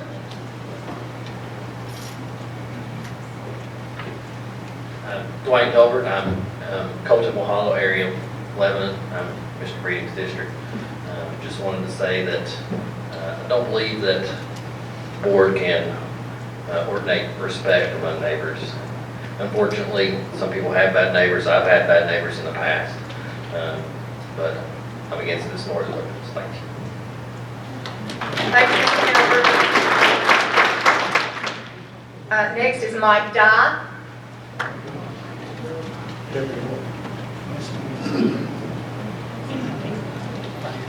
I'm Mike Dye from called Ray's District, and I pastor Harmony Community Church. I have papers here signed from Harmony Community Church and from Revival Center, Swords Creek. They are in revival, so they sent me their list. There's 125 names on here. We stand together against this ordinance. I'd like to ask all 7 board members, which mine's not here tonight, so I ask the 6th that's here to vote against this. I was here in March and spoke against this ordinance, and I got a phone call that Sunday, and just exactly what we said would happen, happened. Before this ordinance is even passed, the call went south when I said my mind's not changed, I'm still against it. And he began to bash churches, preachers, and pastors. So if you don't think this is going to happen, it's already happened. I mean, it's not even been passed, and this has already happened. Russell County Fire's been here for 75 years. Our church was built in the 1800s, and Russell County's gone 236 years without a noise ordinance, and I don't think we need one now. A speaker tonight already talked about an outside church service getting too loud. Freedom of religion. Not freedom of religion if you stay calm, if you don't stay dead. And I wish, there's a lot of people here tonight that's not going to speak, but I wish they'd all stand up tonight that's against this. And just show that there's people here tonight that is against this ordinance, that does not want to see this pass. Brother Chester Ball, talked to him after the meeting in March. He's got a right, I think, at 3 o'clock in the morning to weed eat his land, mow his yard if he wants to. He can't breathe when it gets hot. And I think he ought to be able, he owns that land, that's his land, his house. I asked 3 board members here, do you really want to pass an ordinance that can send a law enforcement officer to the home of an 85-year-old Korean veteran at 11:30 at night and tell him he's got to turn his TV down because it's too loud? I mean, is that the ordinance you want to pass? And sad to say, the response was yes. I even asked one that didn't know that dogs were supposed to be exempt. Do you really want to pass an ordinance that can take the dogs away from your own 78-year-old dad? His response was, I don't think Dad needs them. Who are you to say what your dad does or doesn't need on his own land? This is government overreach. We've got too much government overreach. And I just want to say ditto to everything Cindy has said. And I encourage you, please, vote against this. Vote no for this ordinance. You got a chance tonight. I mean, I think it's going to be sad to look back over this many people and really say, it doesn't matter what you think, I'm gonna vote this in. And I'll tell you, it needs to be, and I hear my time's gone. I didn't think I was gonna speak 3 minutes. Thank you,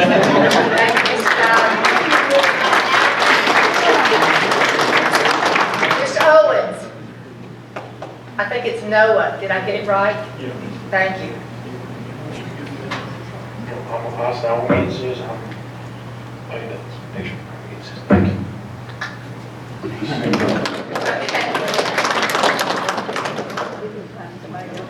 All right, Tim Hess, Honover.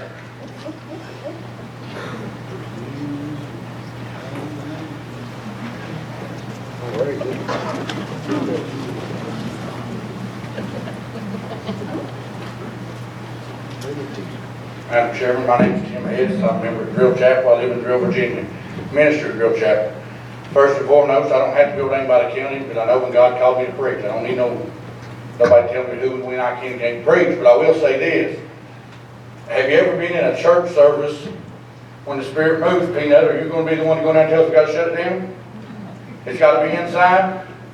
First revival I held was at Bill Crawford's in Irvingtown. Y'all know where that's at? Most of you probably know Bill Crawford. The Holy Ghost fell upon me when I was preaching. I wound up out in the middle of the street. You walk out the front door of his church, you're in the middle of the road. You know what I'm talking about, don't you, Lou? You know where Bill Crawford's church is. Wound up out in the road. I was preaching, I didn't realize how I got out there. Didn't matter to me. I was obeying God. And when you think you can step in and tell me when and when I cannot obey God because you want to pass a sound ordinance, take me to court, that's all I can tell you. I talked to a few of the members. I'm on Peanut. Peanut is in my district, and I think I know how he stands. I talked to another one that he said, well, you're exempt from this to an point. He said, your neighbor will have to go down and pay a certain fee and draw charges up against you if you violate this thing. Okay, if I'm weeding my yard at 6 o'clock in the morning, and he goes and presses charges on me, and I go to the courthouse, and the judge says, Mr. Hess, was you weeding your yard at 6 o'clock in the morning? I'm going to say, yes, Your Honor. Well, I might find you guilty because that's what any normal judge would do because I admitted that I was doing it. So don't tell me I'm exempt from something that I'm not. Don't tell us that the churches are exempt from something. Drill Chapel has an amplified system. I know. I had to learn how to use that. Wayne Hubbard had to teach me. We've got one. We use it outside. We have singings outside. We have church. We may have to have church outside. We didn't have to have a whole lot of church outside, but I know of. We might have to. When y'all think you can step in, the only question I have for you, I pay my taxes. I work for everything that I have. If I give you a car or give you a piece of land and then tell you what you can and cannot do on it, how much ownership do you really have of that piece of land? I own where I live. I own my home. I should be able to have my TV. I don't hear good in my right ear. I haven't since I was in school. If I got to turn my TV up, I'm going to turn it up. I pay the cable bill. Y'all don't. I'm going to turn it up where I can hear. For y'all to tell me what I can and cannot do on my property is useless. And I have each board member to know, and not been threatening, but I have family in every single district. I've talked to every single one of them. They're all against this thing. Remember, we put you in your position. You didn't earn it, we voted you there. We put you there. If you want to stay there, stand on the Bible, stand on the Word. That's what this country was founded on. You know, my thing is you put a sound ordinance in. I didn't know I was going to preach. I don't plan on it. But you put a sound ordinance in. I think about when Jesus said he was coming back in the clouds of glory. Are you going to be the one to stand there and tell people that they can't shout? Amen. I mean, you think about this because he comes back. You cannot pin things on people over 1 or 2 people. It's not an ordinance issue with the young lady that has an autistic child. It's not an ordinance issue. Thank you for your time. You're finished. Thank you.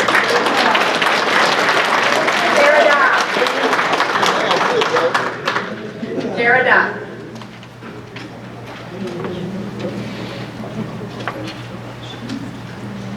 Hi, my name is Tara Dye. I'm from Cleveland. I'm here to speak against the noise ordinance. After listening to the complaints, it seems to me that these people are being harassed with noise just used as the means. If this passed, do you not think they'll find other ways, especially with 19 exemptions? This ordinance will solve nothing in these situations, but will further pit neighbor against neighbor. Once the police are gone and the judge has ruled, that person is still their neighbor. It has solved nothing and further deepened the divide between the households. Has the board reached out to the Sheriff's Department and Commonwealth's Attorney to try to figure out a solution? that can be worked with the current harassment laws that are already on the books? Surely with all these smart people we have and these laws, we can figure out a solution to the specific incidences without making some new blanket ordinance that will affect many and undoubtedly create new problems due to unintended consequences. I'd like to make a couple more points. First off, at last month's meeting, the crowd was discouraged from speaking if they were going to say something similar to someone who had already spoken. It seemed as though some members on the board were concerned with time. It shouldn't matter if everyone is saying similar things. They are here to voice their concerns and should be heard. It is reprehensible to discourage anyone in any way from speaking at these meetings. If these people are taking time out of their busy schedules to speak to you, you should take the time to listen. After all, that is your job as their representatives. One final point. We are concerned over this ordinance, concerned with government overreach and concerned about this board that seems to find new ways every few months to chip away at our personal freedoms. I'm tired of it and other people are tired of it too. Since you all have been elected, how many times have we all had to come here and pack the boardroom? How many times have we had to have board meetings moved to this very room because you all are considering doing something egregious? Make no mistake, members of the board, this county is going through an awakening.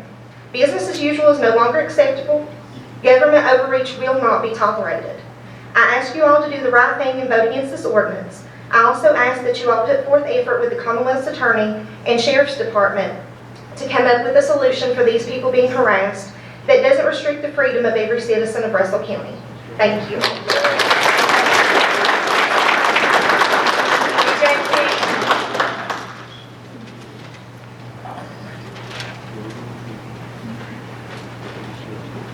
Okay, most of you know I'm for it. You know, and I was really disappointed when I left here in the meeting last month. Instead of helping or stopping as pastors and praying for that guy whose daughter was going in the fence, we just kept on going. That's not what pastors do. Pastors are supposed to be number one in the area. They're supposed to be pillars of the community. They're supposed to look after their community.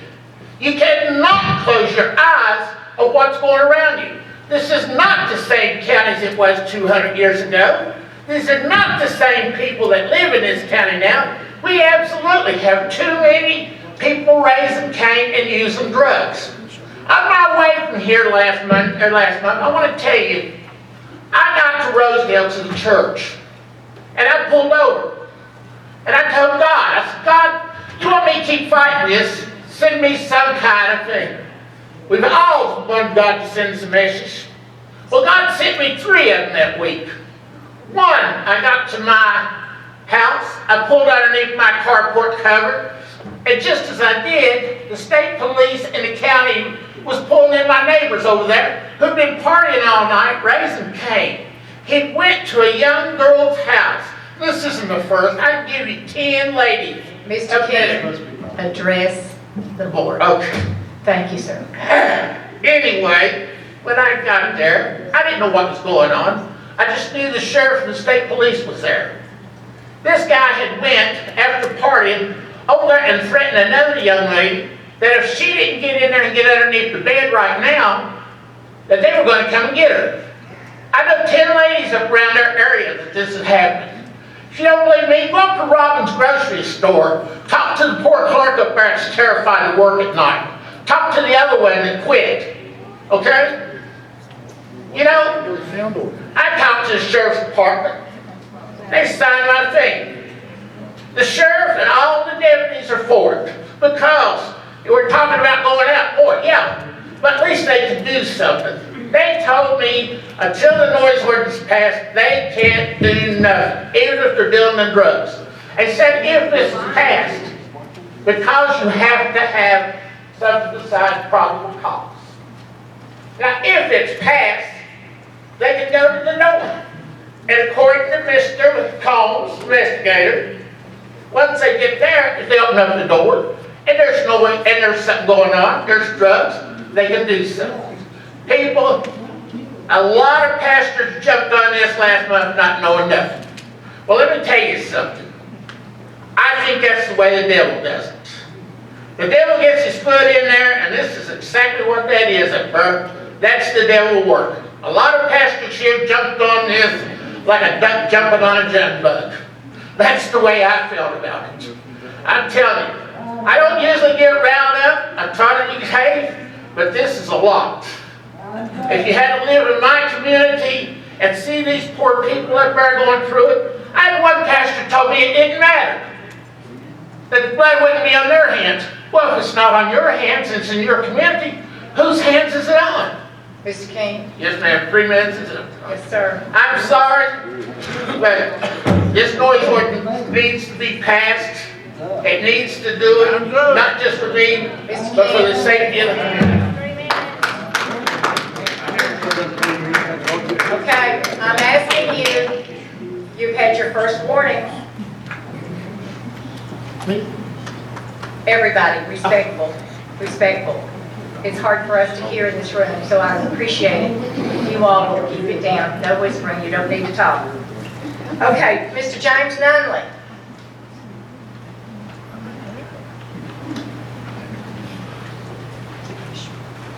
Good evening. Thank you for the opportunity to speak. I'm James Nunley, live in Lebanon here. I do pastor Cedar Point Baptist Church. I do have quite a few concerns, just in general.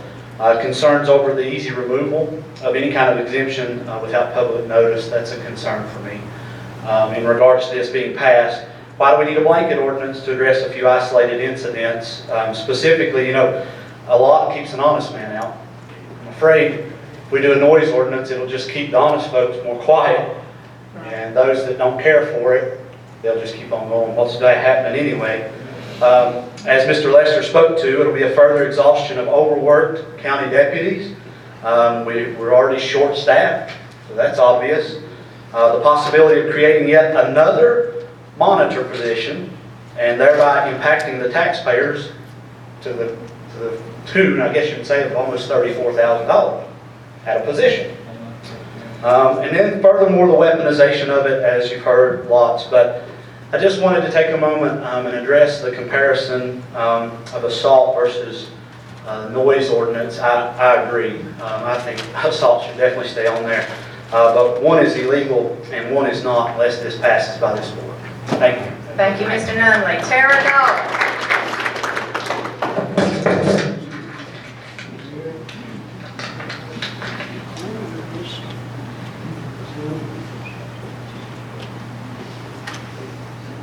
Thank you all for having us this evening. My name is Tara Knoll. I live in the Spring City area of Cleveland, Virginia.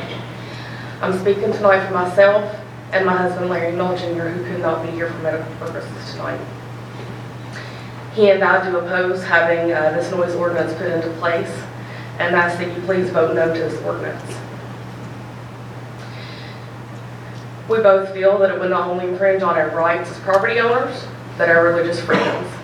For example, if I want to go out in my front yard and praise the Lord for the morning, I should not have to worry about my neighbors and what that they may be hearing or whatever, and thinking, who is going to call the authorities because of what I have to say, or if I was being too loud. We are concerned that this will affect our local churches. We are aware that there have been some exemptions written for the church, but we are afraid that these will one day be voted out, and it will affect our rights to praise our Lord and to share His amazing love. This ordinance will also take away from our much needed resources in our community. Our county law enforcement officers will be tied up taking care of unnecessary, unwarranted calls for needless complaints, rather than being able to respond to medical emergencies, motor vehicle accidents, domestic violence calls, just to name a few. God's word tells us in Matthew 22:37 through 39, to love the Lord thy God with all thy heart, with all thy soul, and with all thy mind. And the first is the greatest commandment, and the second is like unto it. Thou shalt love thy neighbor as thyself. Let us do this, and these discussions will be necessary. Thank you. Thank you. Dave Donald Mitchell.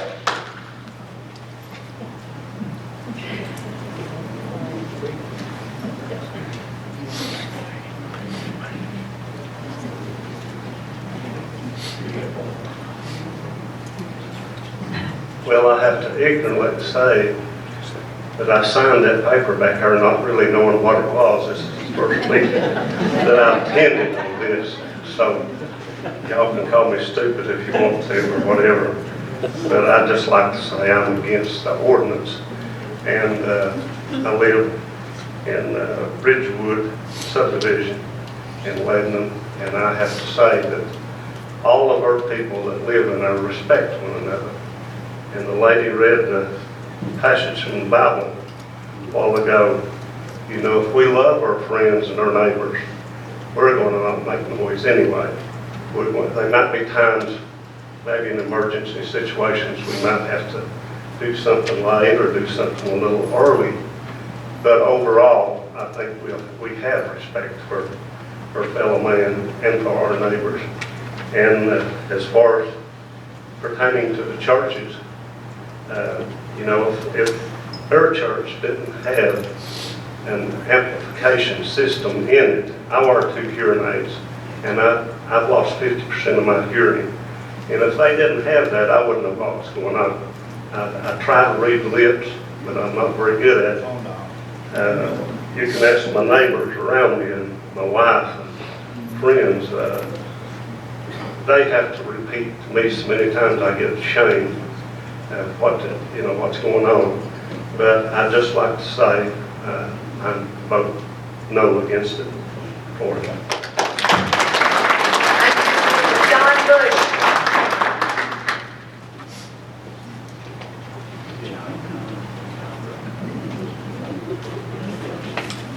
Say, first of all, Mr. Nunley failed to mention that he had 20 members from his church with a sign the petition against the ordinance. My name is Don Bush. I live in Belfast area of Russell County. I'm a registered voter, and I'm opposed to the passage of the proposed noise ordinance. I believe it is governmental overreach. I feel that it will do more harm than good to our county and its citizens. You cannot pass laws that will change the deviant and unkind actions of people. I understand the problem of those who have expressed the issues they have with their neighbors. I do not think this ordinance will help them with their grievances. Why do we need such a wide sweeping ordinance in an attempt to solve neighborly issues? We have a litter ordinance in this county, and as I understand it, a person hired to oversee it. But it has done nothing to stop the people in my community from cleaning out their cars and throwing the trash out the window. Just take a ride on 642 Belfast Mills Road off 19 and look at the litter. The ordinance has not changed their behavior. Only God can change a person and change their behavior. Amen. Many in Russell County have become leery and concerned about what can happen when there is too much governmental overreach. We have seen too many woke, asinine, and stupid laws and decisions from the federal government. We know there is little that we can do about the stupidity and greed in Washington, but we can and must start by getting involved in Russell County. And the recent transgender issue in the school system of our county has awakened a sleeping moral majority that will be heard, if not now, in November. People are becoming skeptical and afraid of what the government could and might do, in the interpretation of one word in this ordinance could change many ideals in it just by the misinterpretation of one word. And it would do the Russell County residents or Board of Supervisors would determine to decide what we're going to do when the federal government sends us our first busload of illegal immigrants. What will it do to our school system? What will social services do? Where will they live? There are more important issues than noise. Thank you for your service to our community and this forum in which we have given us the freedom to express our views. Thank you. Paul Herndon. Did I pronounce that correctly, Ms. Herndon? Thank you.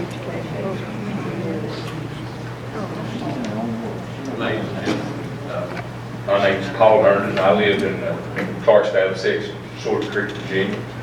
I think I'm a third generation Herndon that's lived on the property that I live on.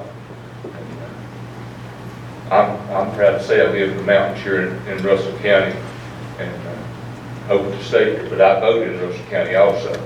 And I want to say right off the bat that I'm against this ordinance. I think it's overreach. Now, I feel for these folks that's got the neighbors. I mean, it's real now. You know, I don't suffer from what they suffer from. That's real. And I wish we could push a button and fix it. But we live in a world now that apparently not enough people are true believers in the Bible and read the Bible and understand that you love your neighbors. You love your neighbor, you got respect. It ain't, you know, it ain't about anything other than just doing the right thing.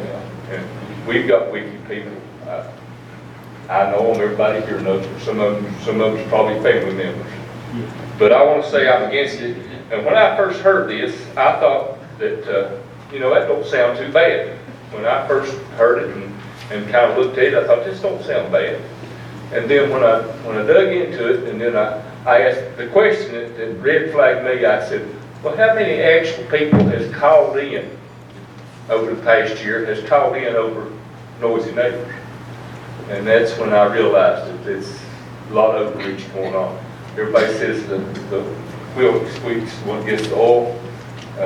I hate it for the people that's got the problem, but I do encourage you all. I feel very strong it just needs to be voted down. We've got other issues in our county. I was here the last time, and they talked about losing about 10,000 people, and you know, and the administrator talked about you know, the budget and all that, and all good points made. But you know, we need to be talking about what we can do to get jobs and getting you interested in, because getting money into your county, doing things for the county, getting that revenue, people that spend taxes and stuff, that's important. And we have got to be able to take a stand against what our federal government might do. And some of this is going to fall to y'all. It's going to fall to your lap. I mean, there's going to be some tough decisions. It's not going to get easier, guys. It's going to get worse. But I appreciate your time, and I want to say that I am against it. And thank you. Very eloquently put. Sharon Herndon.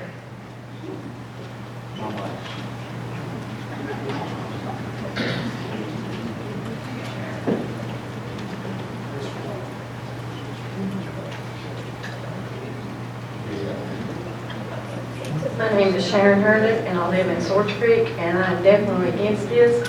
And I would like to tell you, I do go to church, but I also have a place in my home that I go to the woods to pray. If the Spirit comes by and blesses me to shout, I don't control that volume. And if my neighbor calls on me, then therefore I would be in trouble. But I don't think my neighbor would, but that's one of the reasons I would definitely ask all of you to please respectfully vote no on this ordinance. Thank you. Mr. Larry Hughes.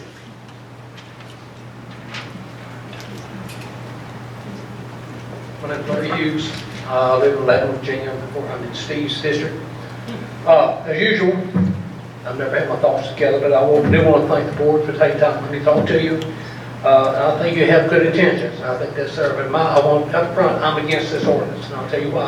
I think number one is why do we deprive the whole county for a few people? You're trying to take a broad brush and punish us all for something a few people's done. And I can tell you, I've lived in a situation that our neighbors have done this very things to me and my wife. But okay, we got through it. But why should you? I ask you to honor your oath, protect my citizens, all the citizens, and my liberties. And then if you're passing this with this overreach, as I said, it's going to create some problems. Again, God gives us free will, and we choose to do or not to do things.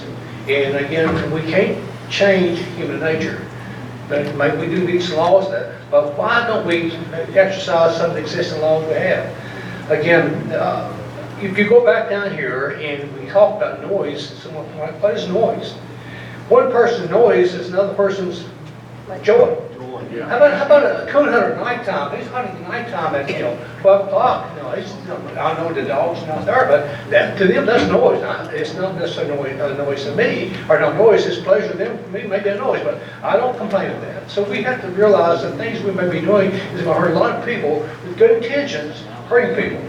Same thing happened in Washington County last year. I told you about that last month we dealt with.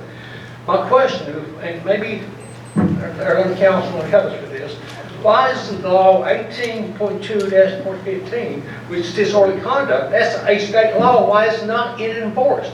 What does the law tell us? Basically it tells us, like in the years, that the person is guilty of disorderly conduct if the intent is to cause public inconvenience, annoyance, alarm, or reckless risk thereof. If we have the law in the books, why don't we enforce it when a person creates these problems? We say we can't do it, don't have no law. Well, there's laws on the book. But if you look at that, correct me on that, I appreciate that. I know maybe it needs to be massaged a little bit, make it more pertinent to this, but I think what you're doing is wrong. And yet, the question is, you said we got some ambient, we need ambient noise. What's ambient noise? What is the ambient level? 70? Normal office complex? 80, 85, maybe in a restaurant setting? What is it? You'll say, what would you establish ambient noise? It may take, OSHA enforces safety issues for the health of workers. That's using an 8-hour time weight average of 85 decibels before they get to do anything. So at 85 decibels is what I can work and not be hurt a lifetime.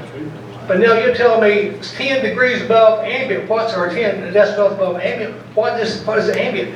It's going to take, you can't do an ambient in 5 seconds or 5 minutes. Madam Chair. Thank you, but I do want you to think about those. Gotcha, thank you.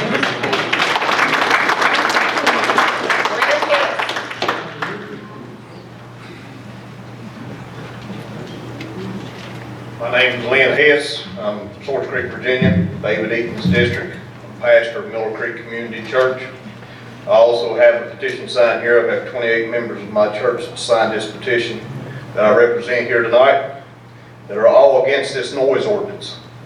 I would like to say first off, after our last meeting, some of the pastors in this room received text from a board member. Unfortunately, I didn't get one of those texts, Ms. Wallace. So that just shows you there's a difference in who stands up here and speaks and who don't, because I participate in some more of these board meetings than what other people do. I think we all ought to be heard the same, whether you've seen my face 100 times or whether you've seen my face one time. But I stand here tonight and I wanted to tell you about a case that I looked up. It was a noise ordinance case. It was in Virginia Beach. Virginia Beach passed a noise ordinance and they cited a bar. And it was Virginia Beach versus Tanner. By them citing this bar, the bar took the city of Virginia Beach to court, and it actually made it all the way to the Virginia Supreme Court. And the Virginia Supreme Court ruled it unconstitutional, the way that it was written. It was too broad, too many exemptions. Well, Smith County, right across the road over here, our neighbors, across the mountain, had a similar situation come up. They passed a noise ordinance. Well, the Commonwealth's attorney said, we can't even enforce this noise ordinance because of Virginia Beach ruling on the Supreme Court. And then Fairfax had the same thing come up in their county. They couldn't even enforce it because of the ruling of the Virginia Beach ordinance. So I want you to think about that, and then also I want you to look at 19.2-2, let me put my glasses on so I see, 270.7, which determines the decibels of what a noise ordinance has. These machines has to be calibrated every year by the Virginia state government, which is a great expense to Russell County. Mr. Alonzo Lester just stood up here and told us how badly we're strapped for money across our county, that we can't even give the DSS department the money that's a surplus to them that worked other counties' load cases through COVID. Not only our load cases, but worked other counties' load cases. But we don't need to be hiring an officer now to go and enforce this noise ordinance, and that's what we'd have to do, is have another officer like we did for the litter ordinance. We'd have to have a noise officers go around and tell people to be quiet. Like the rest of these people said, and they so well that we put it, that we don't need this ordinance. We're a rural county. We're not Fairfax. We are not a housing development, as I said last month. We live in a rural county, and we enjoy our rural county. Thank you, Mr. Hess. You're welcome, Ms. Walton.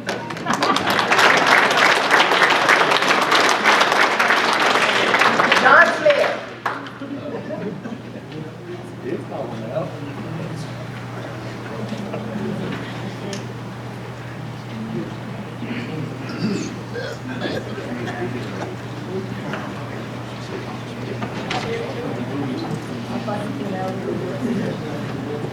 My name is John Smith, and I go to church in Russell County, and I come here tonight with one thing in mind, but after I've listened to your meeting, I got 3 things I'd like to address to you guys. And so some of this is some food for thought. I'm a retired coal miner. I was a supervisor at Buchanan Mine. I worked with Mr. Hess. I was a supervisor there for 15 years. I was a supervisor underground coal mine for 20 years. All right? Now, with that being said, the Smiths, when they come across on the Mayfield, when they come across on the ship, every one of them, all the men served this country, defended this country against all enemies, foreign and domestic. And the United States Constitution was written in 1776, and it governs our laws. And that is all the law I need to let me know what God I need to serve, because this country was founded upon freedom of religion.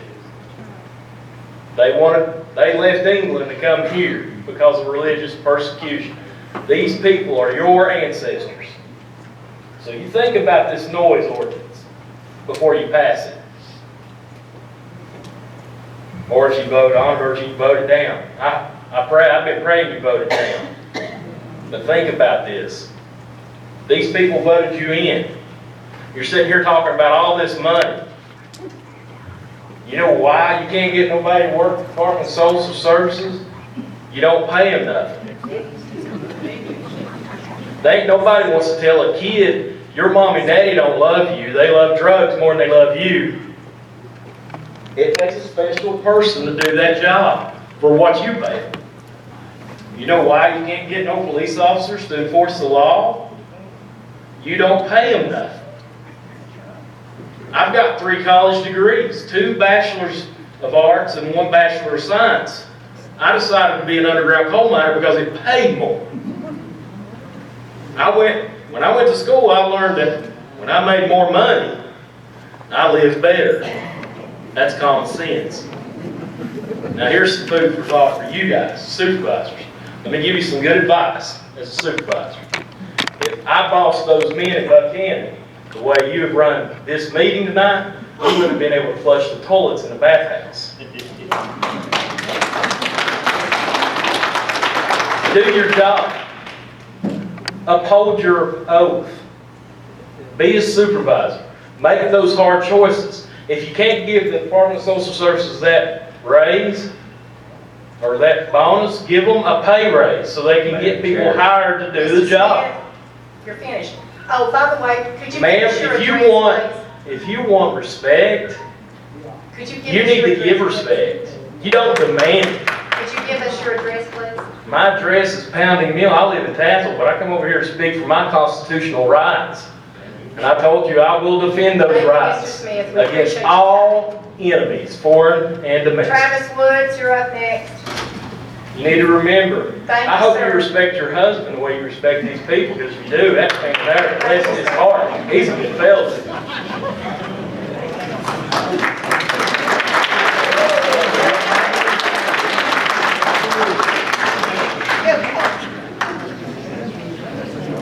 You know, I'm Travis Woods, gravel digger. Been on the same 26 acres for 46 years or better. My son and I, we've raced motorcycles, rode motorcycles on the property all that time, and Never had a complaint from a neighbor, not one. And I don't want to see that become illegal with a vote here tonight. I'm not here looking for an exemption for off-road vehicles. I'm not here looking for an exemption for the church.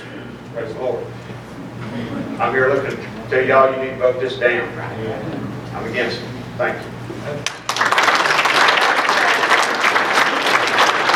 Randall Smith.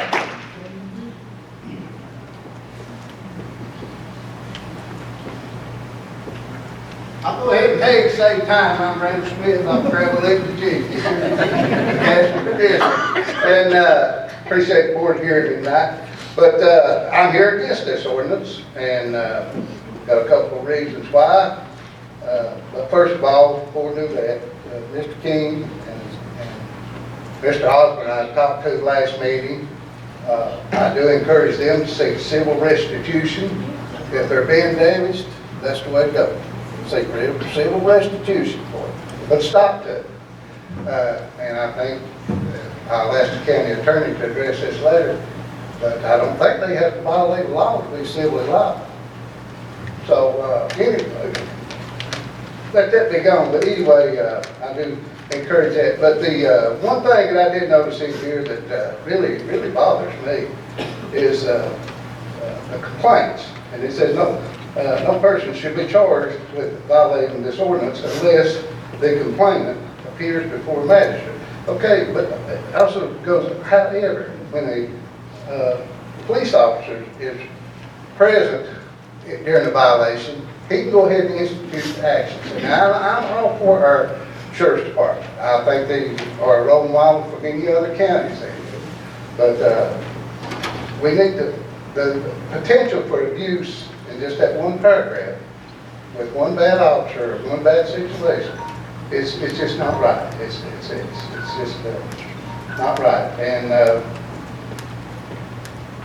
there was another. Well, as far as the enforcement, the sheriff's office, the enforcement, but it also includes other employees.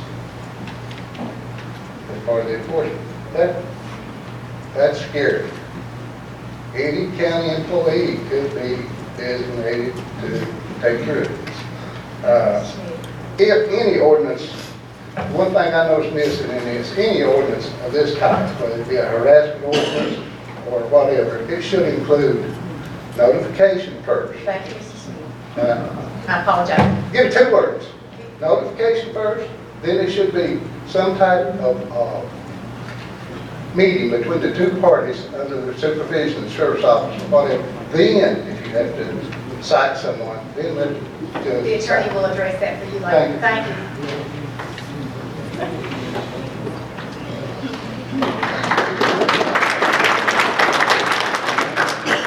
Pastor Don, I'm getting better at this.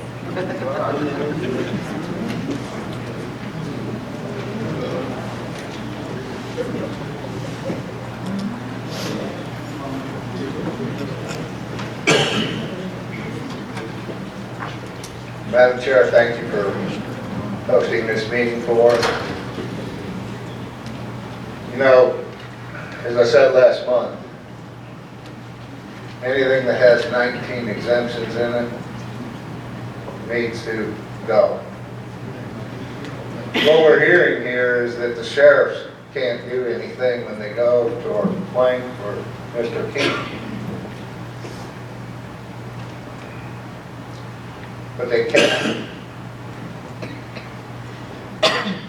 The other thing is about this is that you're trying to legislate sin, and there is no law that can be passed that can legislate sin as soon as any human heart. You cannot pass a law that'll stop sin. But there are laws on the books. He can file a civil complaint. There's disorderly conduct. He can make a complaint, and as a chaplain for the police department here in Lebanon, when a complaint is made and I'm on the right list, we have to check out every complaint. It does put the officers in a predicament because police officers cannot make good neighbors, as Brother Joni already said.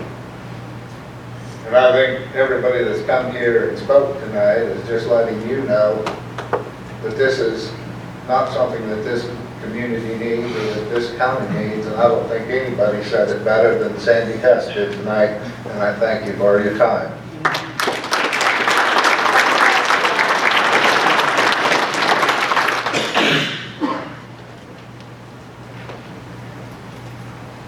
Jennifer Fletcher.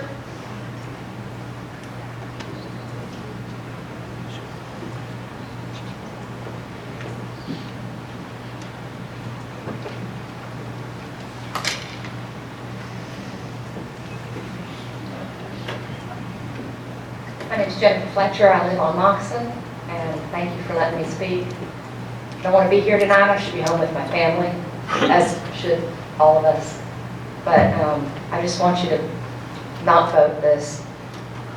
We don't need more exemptions. We just don't need this law.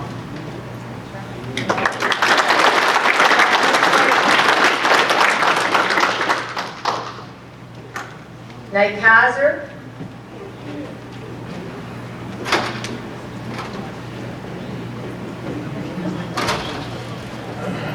The moment we've all been waiting for. All right, my name is Nate Kaiser. I live on Green Valley Road. I'm in Mr. Breen's district. There are a few things brought up that the police say there's no options, nothing they can do. Virginia Code 18.2-419, assembly with another in a manner in which disturbing an individual's right to tranquility in their home. Mr. Keene, if there's anybody that is assembling with your neighbor, then that will be a violation of that Virginia code. And then also, if your neighbor is approaching you or giving you abusive language or insulting language, Virginia code 18.2-416, that will be a violation of that code. Got that, Katie? All right. Now, moving forward. You are trying to pass an ordinance that is far-reaching and far bigger than any of the problems that these people have brought to you. It can be easily addressed in one code, which I Googled in about 3 minutes and found. The Virginia Beach Code for Disturbing the Peace generally is the way it's titled. It's code section 23-10 of the Virginia Beach Code. It says, it shall be unlawful and a class 1 misdemeanor for any person to disturb the peace of others by violent, tumultuous, or I don't even know how to say that word, ostentatious conduct, means a nuisance conduct, or by threatening, challenging to fight, assault, fighting, or striking another. That right there, I encourage you to trash this ordinance, because that's exactly what it is, and adopted this. This would take care of and address all the problems that all these people have raised in this room tonight. It would take care of that problem right there. Nobody, if anybody's got a problem with what I just read as a disturbing peace, please stand up. All right, everybody's in favor of it. I think you should do that. Amen.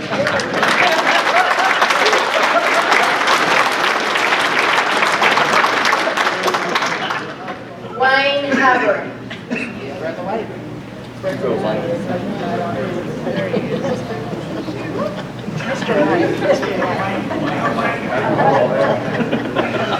My name is Wayne Hubbard. I'm from the Bullock Creek section of Swords Creek. Mr. Eaton is my representative. And it's been appropriately pointed out before this board tonight that there are laws on the book to take care of Mr. King and the other complaints that we've heard here tonight. And a noise ordinance, as he pointed out, that his neighbors are distributing drugs and narcotics. There are laws on the book that is still illegal in the state of Virginia. However, we need to keep Republicans in power in Richmond, or the Democrats may legalize that. I don't know. I would fear they would. But this noise ordinance, why do you want to punish the 26,000 plus citizens in the county of Russell that have no problem for the few that do? We don't need this ordinance. It's not going to address drug distribution. It's not going to address illegal activity. If there's that kind of activity going on, why in the world is Russell County or the state, Virginia State Police or the Russell County investigators not on the scene and taking care of this? They get paid and they're on salary and they're on payroll to take care of these kind of things. If they're selling drugs, go stop them. You take them to jail for selling drugs, they can't make noise at his residence no more. It's that simple. It is that simple. So we have investigators, are they on this complaint? Do they understand that they're selling drugs? And that's just one complaint, I understand that. But there's very few complaints. And I appreciate the fact that y'all give us this hearing. I requested this last month and y'all did it. I appreciate it.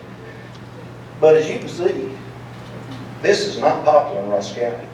And I assure you, the next person that runs for supervisor at large that says, I will repeal this noise ordinance if it's voted in, they will get all of our votes. Thank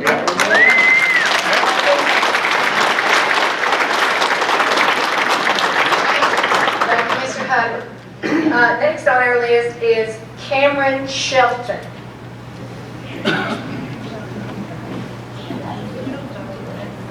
I'm Cameron Shelton from Swords Creek. And let this be a lesson that if you show up late to the sign-up sheet, all the good things to talk about are gone. So I will just say that I would ask you to vote no on this. And I'm thankful for the opportunity to get up here and speak to my elected officials. I think that's a beautiful thing that we have in America that we should all cherish and appreciate, that to have this opportunity to speak in front of y'all. And that's it. It's all been covered as far as I can tell. Thank y'all. Thank you.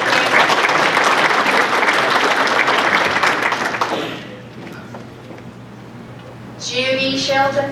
Jody, but that's... I'm so sorry, please excuse me. I'm like my son, that's why I happen to show up late, Your ink pen ran out of ink on that, well, my son with my name actually probably sent me. I apologize. But I thank y'all for allowing me the opportunity to speak here tonight. My name is Jody Shelton. I'm from Swords Creek area of Russell County. Dina's Miss Reed is my representative. I'm going to kind of talk for the ones that can't be here tonight. I'm kind of going along a different line. I do go against this noise ordinance. I do feel for Mr. Keene, I hope that, there are laws on the books that can take care of what he's, his need. And I think all of us together as a church, we ought to pray for it, his situation and everything, because if the law enforcement can't do it, we all serve God that can, take care of this problem. But, like I said, I live in the Swords Creek area of Russell County. I'm a member of Army Community Church and veteran. I was deployed to Mosul, Iraq in 2004 to fight against a dictator and to defend and preserve the freedoms and rights we've loved and cherished for so long here in America. The old saying, you don't know what you have until it's gone, is true. When I left for Iraq, my son, who stepped up here before I did, he was 12 years old, and my daughter, she just had turned 7. They were the most important things in my life. I lost over a year with them when I was deployed. And I'd do it all again. I'd go again, if they made sure that they never had to face what I had to go through when I was over there. And I do it for you, the people that served, that's exactly what they did. And if any of you board members served, I want to thank you for serving. But it seems like here we are again. It feels like I'm fighting and defending those same rights that that the Constitution of the United States and the Bill of Rights, our forefathers fought so long ago to assure that we have. And it seems like that we're here again tonight trying to fight for those same rights, to preserve those same rights. On December 21st, 2004, while I was in Iraq, a suicide bomber walked into our chow hall in Mosul. Some of you might remember that. At 12:02, he stood up, yelled Allah Akbar, and blew himself up. He killed 22 people, wounded 72 others. Some of those people wounded live in this county and our surrounding counties. 2 of the men killed that day One of them was 21-year-old Nicholas Mason. One of them was 21-year-old David Rowan. They served in my unit. You know, they were good. They were good men, and you know, I think about them all. But you know, there's been a lot of men and women that's came and gone, that's gave so much for our freedom and rights. And if you give me just 1 minute, I'll finish up. I promise. I promise, I'm cutting it off. You know, they paid the ultimate price. They paid the ultimate price, and they gave their all for these freedoms and rights that we have. I got just one paragraph and I'm finished. You know, and now with us and y'all, without sacrificing anything and sitting here, you know, with a swipe of the pen tonight, y'all can take one of these freedoms away from us. You know, I hope y'all look at everybody that's sitting here tonight and, you know, think twice before you do this. There's millions of men and women that paid the ultimate sacrifice, that gave their lives so that we can enjoy the freedoms and the rights that we have today.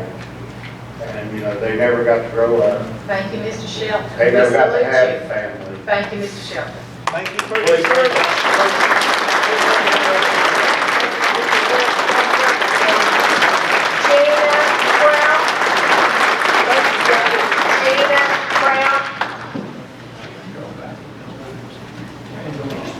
That means we're at the end, right? Wasn't I the last name?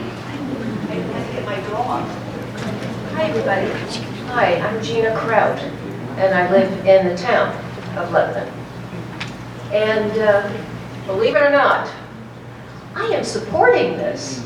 And I understand, and it's been said, that it probably will involve the town, where we are living closer to one another and maybe not so much in the rural.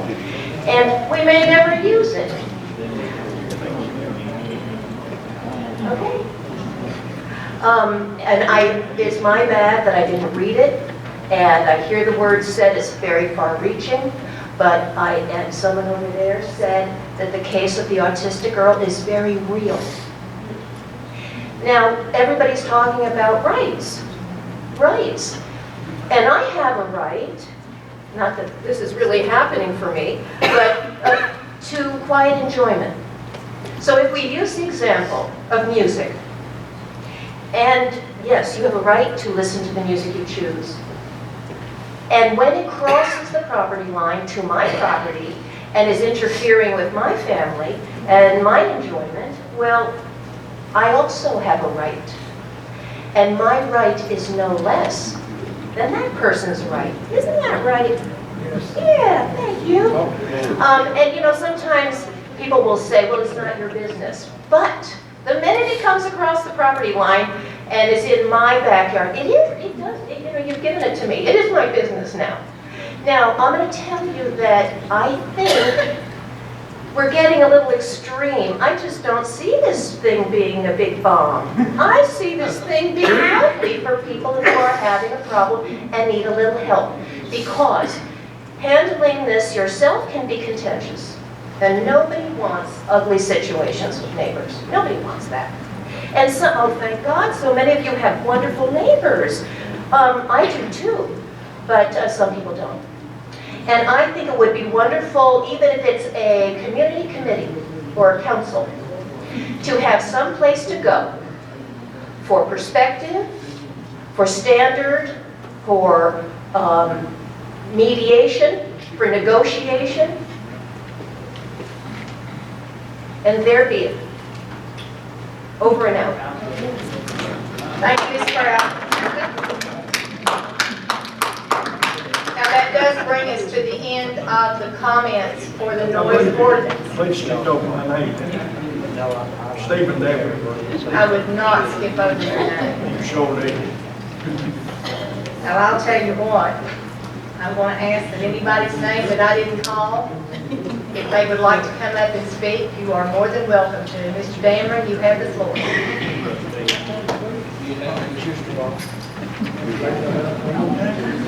I do ask that you please show respect to our speakers. Thank you. I thank each and every one of you for allowing me to get up here. I'm Pastor Stephen Dameron I pastor the Clarks Valley Church of Swords Creek over in Clarks Valley. Peanut eating is my constituency, if you want to, whatever you want to call it. But I thank the Lord that Jesus Christ is my Lord and Savior, and I serve Him the way that He allows me to. And on this, I've heard a lot of different people talk about a lot of different things. And Mr. King said that we're not the same people we was 250 years ago, but we still serve the same God that we served 250 years ago. Amen. And if it wasn't for the churches, you wouldn't have the rights that you have today. I thank God for all of our soldiers that's ever fought in any battle for our rights as Americans. But if it wasn't for the hand of God working through His children, we wouldn't be here today. We wouldn't have these rights. And a lady got up here a while ago and she said, I should be at home with my family. We all should be. We should never have reached this. This is government overreach. We're just a small county. We don't need a noise ordinance. We've lived all of our life without one. I've never seen a time whenever a church could interrupt someone's day and they want to call the law on it. I would invite somebody to come into our church when the Holy Ghost is moving and try to stop it. I praise the Lord that He's our Lord and Savior. We answer to Him first and then to man. The Bible says to obey the law, or to obey them that have the rule over you as much as life in you. When it comes outside of that, we put God first. We praise Him the way that we're supposed to praise Him, in spirit and in truth, for that's what He seeketh, to worship Him. I hate it for the people that's got the child with the sickness. And I hate it for you, Mr. King, that you suffer the things you do. I hate this. I hope you vote it down. I hope you say no. Over a few complaints, you can't stop the whole county from enjoying things. I mean, this gives neighbor against neighbor. Somebody's sighting in their rifle. All neighbors got to do is call the law, bring them in, try to put a stop to it.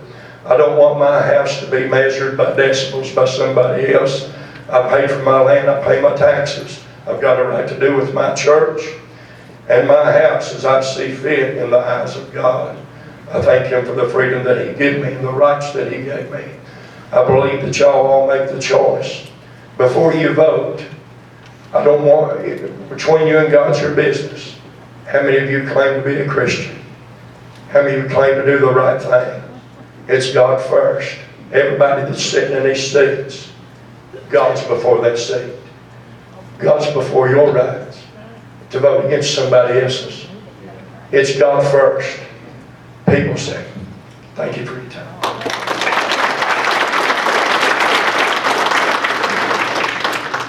All right, I'm going to ask, is anyone else? Yes, sir. This gentleman's coming right here. You'll have to, just get in line behind him if you don't mind.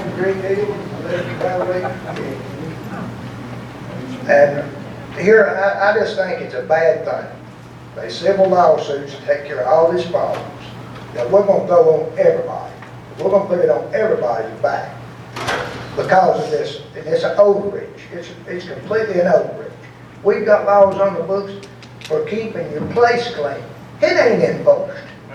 I mean, I've been told it was going to be done, but it ain't never got done. Luann knows what I'm talking about. She knows what I'm talking about. All I'm saying is, this is an overreach. I've never had no problem with people. I don't see this. I can't see it. We're not a big city. I don't live in a city.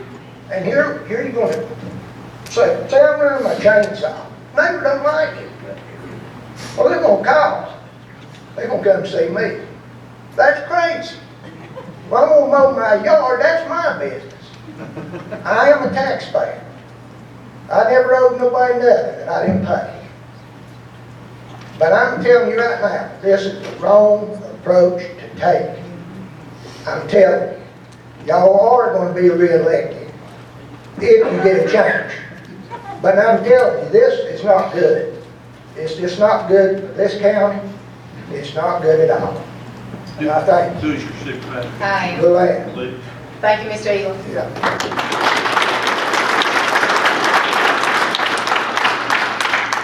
My name is James Davis. I attend Swords Creek Baptist Church and I live in Maple Gas. If this noise level goes through, what are we gonna do about these trucks? But you're gonna come up to the house, and you'll say, okay, now we'll stop these trucks for down, so that's bothering your house. I don't think that you can. And I think the best thing we can do right now is to eliminate, just stop this noise ordinance right now. We need this stopped. Because I attend the church, at the block church, we was outside almost a year having outside services. I'm sure there's times that people went by and they probably heard us. I hope they did. I hope I'm praising the Lord they did. But if we ever stand for something right now, let's stand for something right. Let's stand for the Lord. I thank you. Thank you.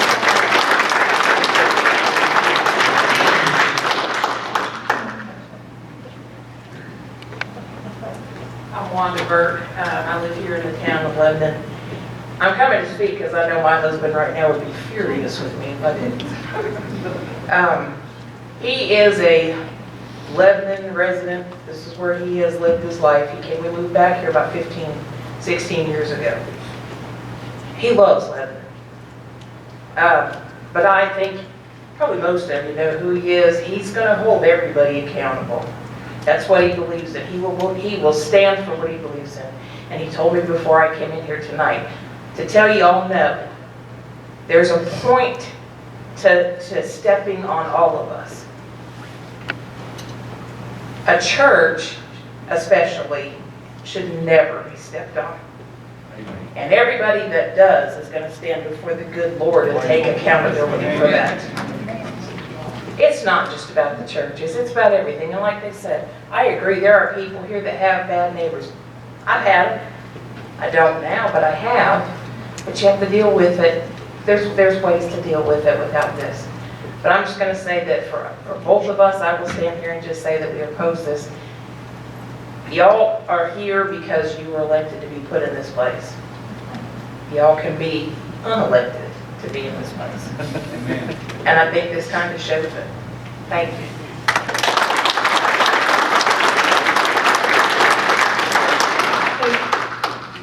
Yes, sir.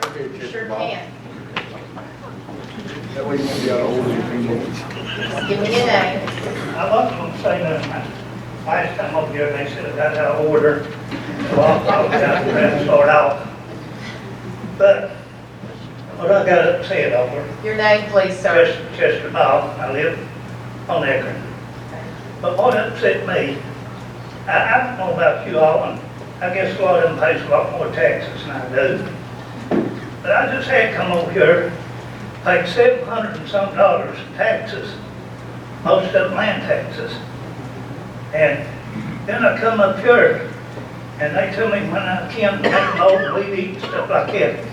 And didn't any one of you all help me pay my taxes? Not one of you. But I have to do it. All right?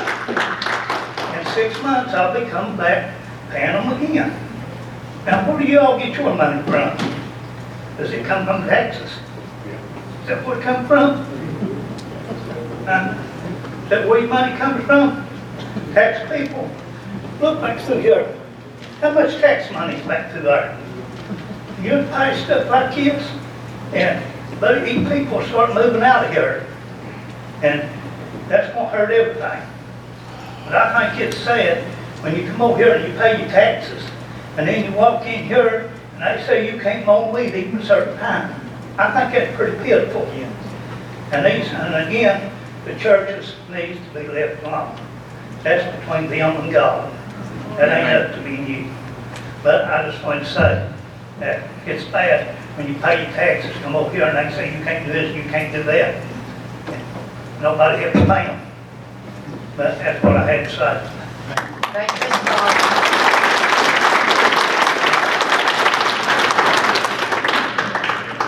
Anybody else? My name's Tammy Hess. I'm from Swords Creek. I'm an administrator in the district. I don't have a lot to say. It's already been said. And I think probably most of you have made up your mind before you got here how you was going to vote. But I want to make a comment. You look behind me and you see all these people in red. The red doesn't represent a political party. It represents stop. Don't do this. That's why we have on red tonight. We're saying no to this. When I was in school, I was taught the majority rules.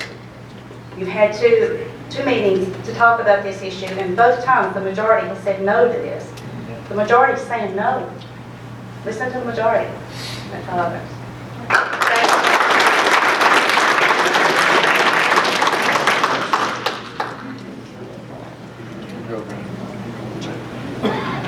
I'm Benjamin Price from Belfast.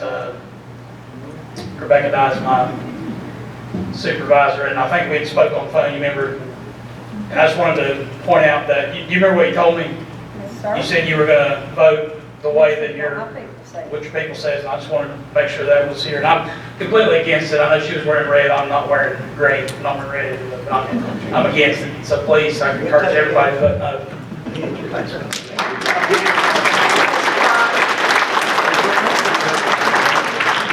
Anybody else? Anybody else? All hearts clear?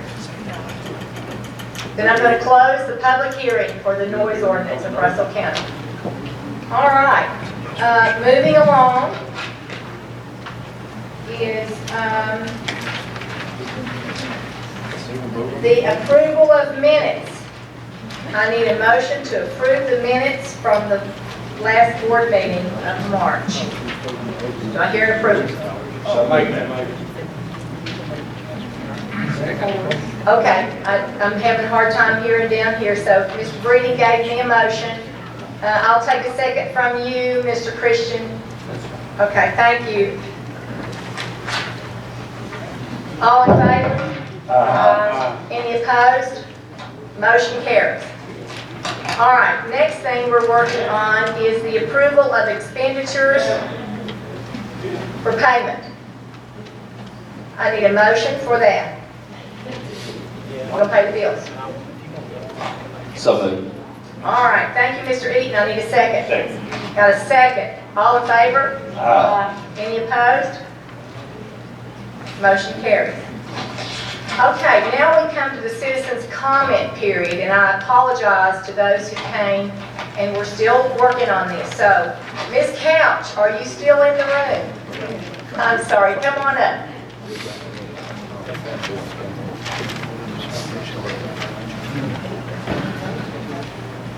I appreciate y'all having me. I'm here on behalf of the Russell County Kids Fishing Day. We hadn't got to have it in the last 3 years due to like 2019, they had the reconstruction of the bridge, and then the last 2 years is COVID. And you all have always been really good to donate to us. We have been doing fundraisers and other things to make money on our own, but the Board of Supervisors, y'all been real good to donate, and you usually give us like $300, and I was just wondering if maybe y'all would consider that. Okay, thank you, Ms. Couch. Yes. You got enough for everyone?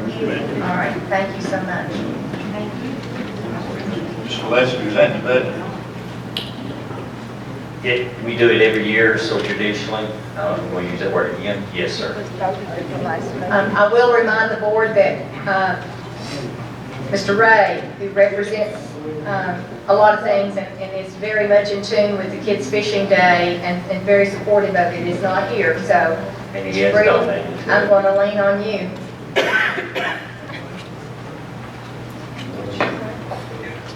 I'm leaning on you, Mr. Breeden. I'd appreciate it. I'm looking for one. I'll make a motion if we support this in the amount of $300. Is that? Yes, sir. Okay.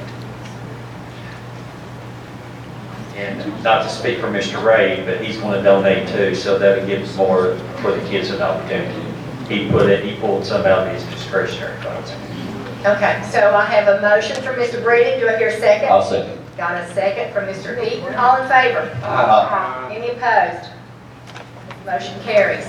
Thank you, Ms. Couch. Thank you. Since Carl's not here, can I make a motion to give his money? Yes, sir. How much you need?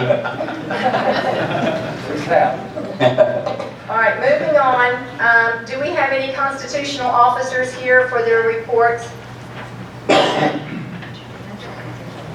All right. I'm moving on to the county attorney reports and requests. Ms. Pat. Yes, Madam Chair, and you want me to, I did take notes during the public hearing on the noise ordinance. Do you want me to try to address some of the questions and concerns that were brought up? Yes, ma'am. And I know a lot of people had similar concerns, but I'm just going to try to go through my list, so bear with me. The first speaker, and this one was a common issue that was brought up about weaponizing it against neighbor. I did briefly address that, and I understand there's been a few people that have pointed out my analogy of assault in this ordinance. I think it can be true. I mean, there's no way that we could ever write this ordinance, or probably any law that protects people against other people that could not be weaponized. I mean, that's really all I can say to that is, so that's, as far as like a quick solution, that there's a way to rewrite it to stop that. I don't think you can do that. I don't think you can do any law like that would not be weaponized. Assault, trespass, anything that's, person against person.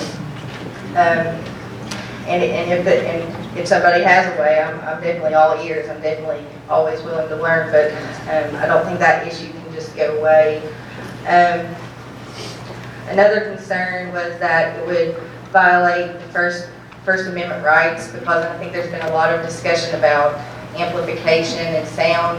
And what I just want to generally say, and this can definitely be expounded on a lot, but the First Amendment is not completely absolute. There are time, manner, and place restrictions, which is what this ordinance would fall under, where it says that you cannot do certain things at certain places or certain times. And those restrictions are constitutional if they're narrowly tailored. And that's why when you see and you read case law on noise ordinances and things like that, you'll see the word vague and hard to understand, and that's why that's there, is because it has to be, because the First Amendment is such a precious right. Anything that restricts it has to be narrowly tailored, and that's one of the reasons for this specific ordinance as opposed to a more broad one that doesn't have exemptions or doesn't spell out things, is that to pass constitutional scrutiny, it does have to let people know what they can and can't do, and be narrowly tailored to protect that interest. And so this is what, in my opinion, the language does do. There are challenges, legal challenges to various laws every day, and that's sort of the checks and balance system to make sure that the laws are narrowly tailored. This is an ordinance that is already in effect in Albemarle County, and I'm not aware, there could be changes, and they may update their ordinance from time to time, but the specificity of this ordinance is what, in my opinion, helps make it narrowly tailored.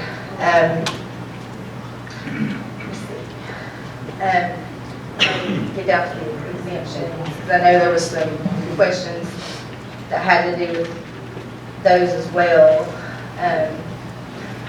Initially, there was a question over exemption J about protected expression under the First Amendment, but not amplified.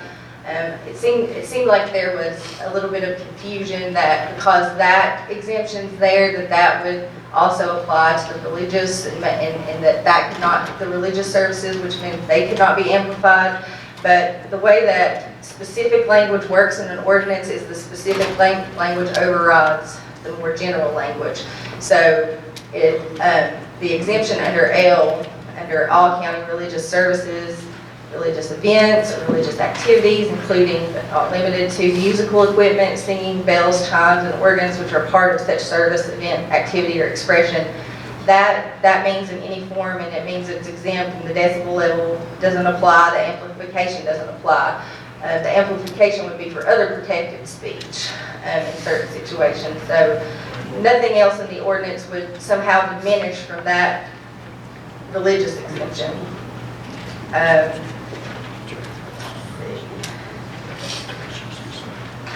And again, I'm only addressing the legal concerns. I know there were several concerns brought up, and I can only give you legal advice. Yes, thank you.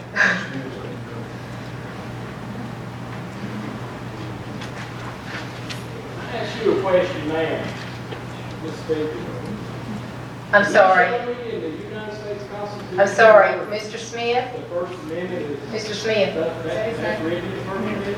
Mr. Smith, you're out of order. I'm sorry. Please find your seat. Thank you. Ms. Patton, you may continue. Thank you, Madam Chair. There was one concern about dogs. That is clearly, barking dogs are clearly exempt, so that's not an issue. There was again a lot of people concerned with how it would affect churches and religious activities, but because of exemption L, that all of that is protected. All of those concerns are addressed. As I stated at the last meeting, the language that Albemarle County had originally in their ordinance, that First Amendment speech was protected, which would have encompassed religious services, but out of a consideration to make it more clear, we added that language that we pulled from another locality, Blacksburg's noise ordinance, to make it more clear that all religious activities would not be subject to this noise ordinance and would be exempt. So that was added. So all of those, in my legal opinion, all of those concerns are addressed because it would not apply to any of that. There would not be any violations for, even if they exceeded the decibel levels that are provided for in the ordinance.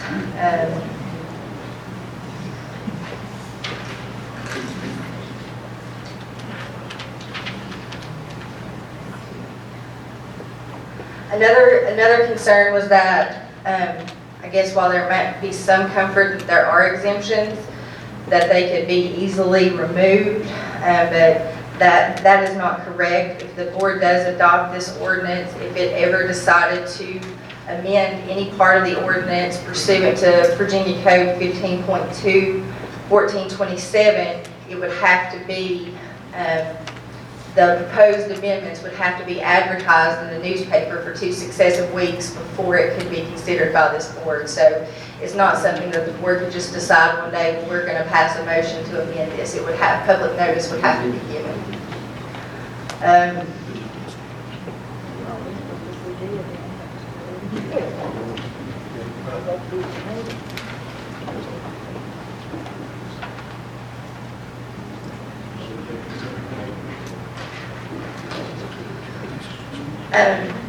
I know it was brought up by a few individuals about potential other laws, and I've tried to pull them up as we've gone. The statute that criminalizes disorderly conduct is 18.2-415, and the reason that is not helpful in Mr. King and other situations is because that only applies to when you're in public. You have to be on public property for that to apply. And so when a person is in their home on private, not even their home, just as long as they're on private property, there's nothing that the police officers can do to charge them with disorderly conduct. So that is why that cannot be used in that way.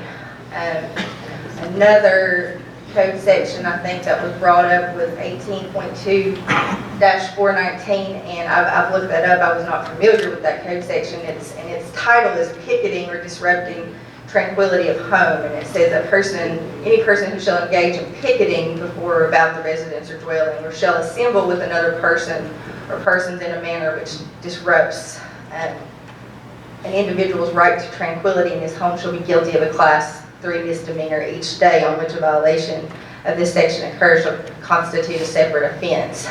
So that's really not going to encompass all the things that a noise ordinance is going to do. I mean, a lot of times the complaints that you're talking about are excessive noise, not someone assembling or standing outside your property protesting, which is what that statute is for. So in my opinion, I don't think that would help alleviate the concerns that this ordinance has been designed to address.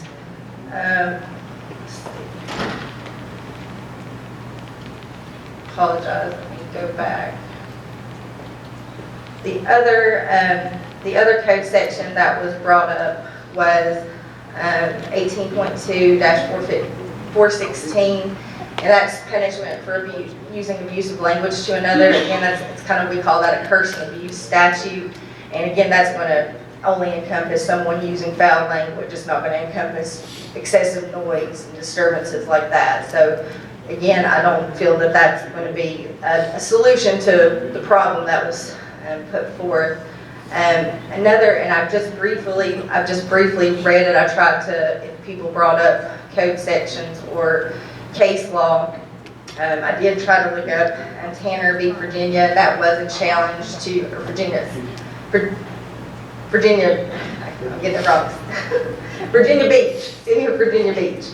I did read that, and it was a challenge to the noise ordinance. And as I skimmed through it, let me see, the reason that they did decide that was constitutional is because it was vague, and it did not give fair notice as to what would have been a violation of the ordinance. And because the general part was vague, the court did decide that the whole ordinance had to be read in conjunction with that, and so that it was, and it was, you could determine what would offend a reasonable person, as opposed to what we have tried to do here with decibel levels and clear actions that would cause a violation. So just a brief reading of this, I think the ordinance that was under attack there is very different from the one that we're considering today.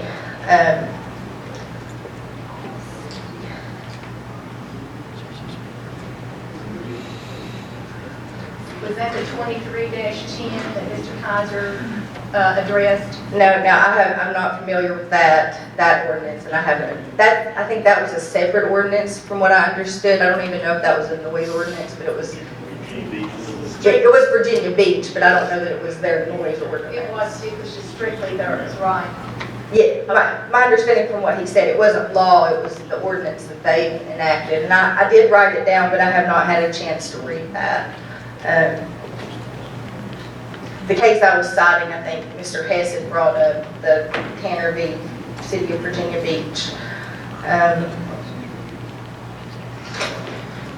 Another concern is about, I guess, the complaint process. How I do envision most of the enforcement would be in the presence of a police officer who has the proper machinery under the ordinance to measure the decibel sound levels. However, a private individual, if they did choose to possess that equipment and also have it calibrated and pursuant to the ordinance, could go take a complaint. But part of that process, just like any other for assault or trespass, is that you go to the magistrate and you swear under oath under penalty of perjury that something happened. So that would be a way. That's not, again, that's not uncommon. People do that for trespass, for assault. They're allowed to go to the magistrate and swear out a warrant for that. And that's how that process works.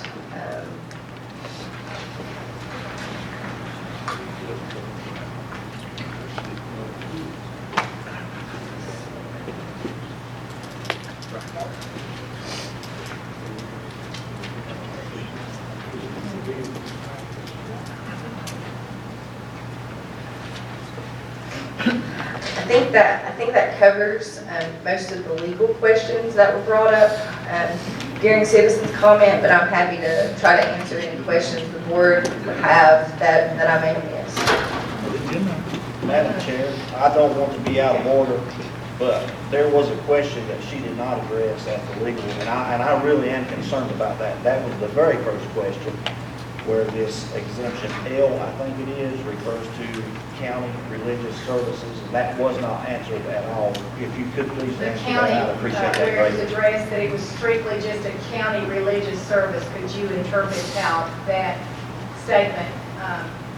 What do you mean? Well, yes, in my opinion, the reason it says all county religious services is this ordinance would only apply in the county. It actually, we can't enforce it in the towns, and they can choose to have their own noise ordinance. So that means any religious activity occurring in the county would be subject to this ordinance. And obviously the ordinance would not have any effect in, beyond their jurisdiction. So I didn't really see, you could put all religious services, you could take county out. That's definitely, that's a word preference choice in my opinion. It would not do anything to the actual meaning of it, in my opinion, because again, you can only enforce it under the jurisdiction which you have power over. So that would be the county. Okay, and if I may, while we're having this conversation, the town of Lebanon does have a noise ordinance, correct? That is my understanding. Okay, so there is a noise ordinance that functions within the town of Lebanon. Yeah. So those of you that live in the town of Lebanon or have churches in the town of Lebanon, you are functioning under a noise ordinance currently.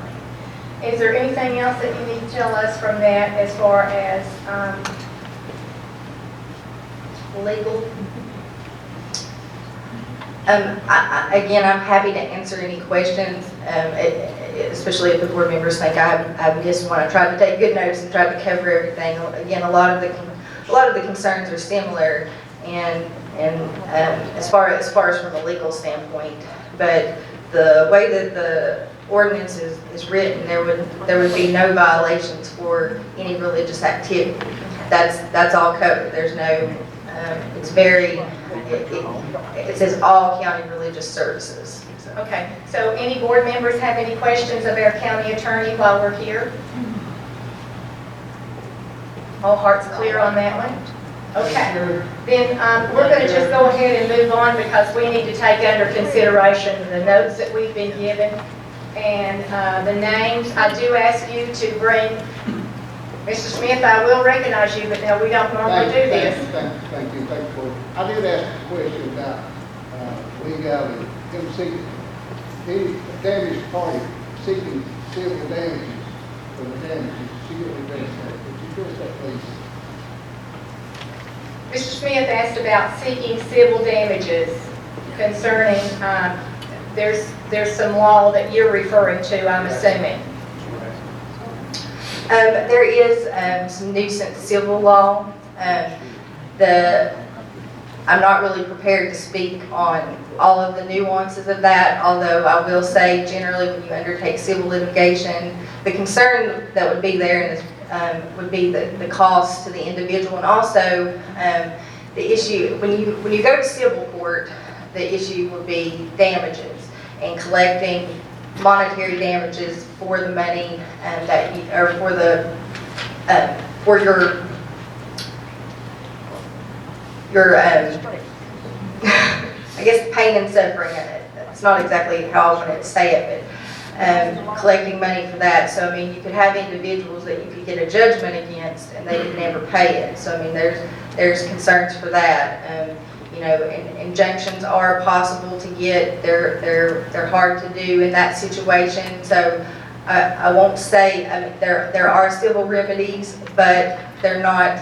It's kind of like I also look at it as trespass. Trespass you can sue somebody civilly for. It's also a crime that you can go to the magistrate and have the court determine it, and so that's kind of the way it is. So to say that there's no remedy is not accurate, but a lot of times civil litigation, especially something of that nature, can be very costly. So that's the concern on that level.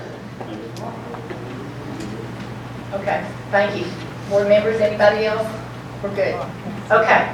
We do have some more information that we need to put into the packet for the noise ordinance. I've got a sheet or 3 or 4 of names that wants to be added into the minutes. If you have any comments or anything that you need to have added into this, please see Mr. Lester and have it added into the minutes, so it'll be recorded for us.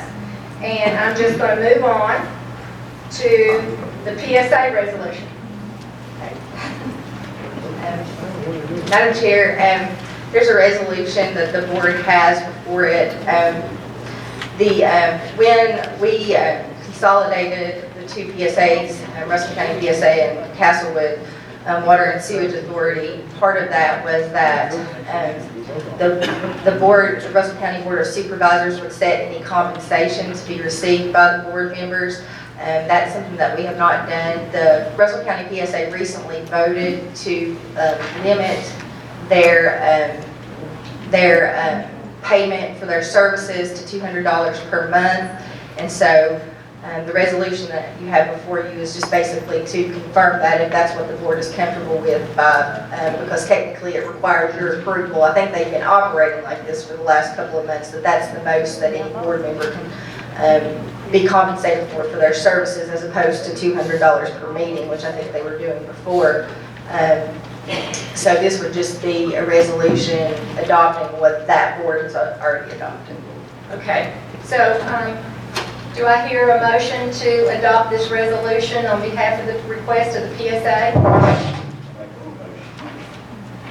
All right, Mr. Breeding has made a motion. I need a second. Mr. Eaton, any discussion? All in favor? Aye. Any opposed? Motion carries. Thank you. Also, tonight we heard the renewal of the fairgrounds lease. I have that in my hands to sign immediately and make it legal for the fairgrounds. So I'm going to entertain a motion that we accept the fairgrounds renewal lease after 10 years, I think, or 20 years, or 30 years, that I think we're safe to say we can do another 10. So this is for another 10 years. Anybody want to make a motion for that? I'll make a motion, Mr. Lovelace? I'll second Susan Barton. Already took her money. Yes, we do have our dollar. Everyone support the fair place. All right, all in favor? Well, discussion. No discussion? Yeah, I got one thing. I brought this up years ago. I know the town of Homeacre has a Christmas parade and 4th of July. When I served on the town council, we considered them town events so we could help cover the expense and cost of the insurance instead of providing those things. I brought this up numerous times. It seems to me like this is actually a county event, hosting a fair for 7 days, and I know they're paying in regards to $40,000, $50,000 for insurance just to have a 7-day event. And I don't understand why, if we considered it a county event, why we can't subsidize that. And I know it's something to do with VACO and that, but you would think that if the towns, municipalities could do it, the county could. I mean, I'm just bringing that out. That's a great point, Mr. Eaton. We have a motion and a second, so we're in discussion. Mr. Lester, I'm going to call on you. Can you address that, or do you want to do some research? Yes, Madam Chair. In the previous years, and that had came up as a concern, like Mr. Eaton pointed out. As the fairgrounds as a whole, on what activities that we do and events that we have, the normal activities are covered under our VACO general liability insurance. It is a county-owned facility, it is county-owned land. Now, if you have an event that is high risk, if you have bronco busting, as the county, as our job is, we got to ensure that the event holder has insurance on the liability so they don't come back on the county. We can't pay for the risk that if he's having an event, that they'll end up suing the county. So protection that we have in place is if it's a high-risk event, or even a medium-risk event to a high-risk event, we ensure that the event holder takes place. Because usually, majority of the time, that these external events that happen is they're making money on the fees, so they can afford to pay the insurance, and that's basically what we do. We try to circumvent and reduce the cost to the fairgrounds immensely. I mean, and not just to point out like Donna did when she was standing here. If just invite you, we have remodeled it. We did $250,000 worth of grant funds, all funds, to update it. It is gorgeous. You will be very, very proud of the fairgrounds and what we have done. But again, we have to protect the citizens on those high-risk, medium-risk events. And I would be willing to work event by event with the fairgrounds. That way they would know which ones they would not incur any cost other than what is required or needed. Okay. Mr. Eaton, are you good with that? Yeah, if he would have had a discussion with them to identify these, because I know what he was discussing as far as the bull riding, they have to provide their own insurance. The ones that come in to the event, they have their own insurance. Yeah, the ones that have And their then own. they carry the fairgrounds as a separate. Yes. So what I'm saying is, I don't understand why the I'd like to see them be able to reduce the rates to get into the fair, and if we can help them save money, so people will have access to it. It's pretty expensive to go, and I'm just looking at a way to drive down the cost for attendance to be able, if we could save $15,000, maybe they could just do a lot cheaper admission and get more people to come, more crowd.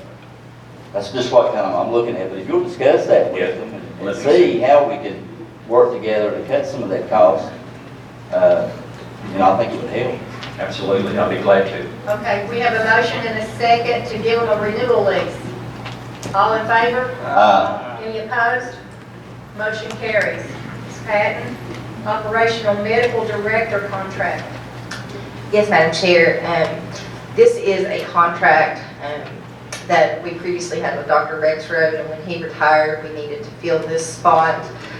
This is a volunteer contract, so no county funds are being used. That's why you are not going through the Virginia Public Procurement Act, because it's on a volunteer basis. Lonzo has spoken with the individual, my understanding, who's willing to serve, and I did revise this contract a little bit, but I'm asking the board to approve this contract so that you will have an O&D, which you require to have. So moved. Got a motion and a second? Second. Got a second. All in favor? All right, moving on to the SIPA bylaws.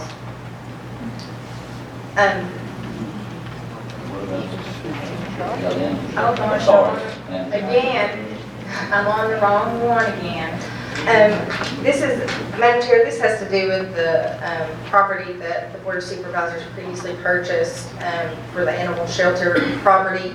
We had previously gotten an easement right of way from Mr. Leonard, and part of the negotiations on behalf of the board through the county administrator was that in giving us the easement that he gave us, that the board would give an easement across the property, because he owns property adjoining on both sides, that would be in consideration. There was some delays due to COVID getting that taken care of. Mr. Leonard did take care of all the costs in obtaining the survey and all of that, but when the board conveys any interest in property, even just a right-of-way, you do have to have a public hearing. So I'm asking the board to set a public hearing for May to consider that grant of a right-of-way, which again was in consideration for the one that we received.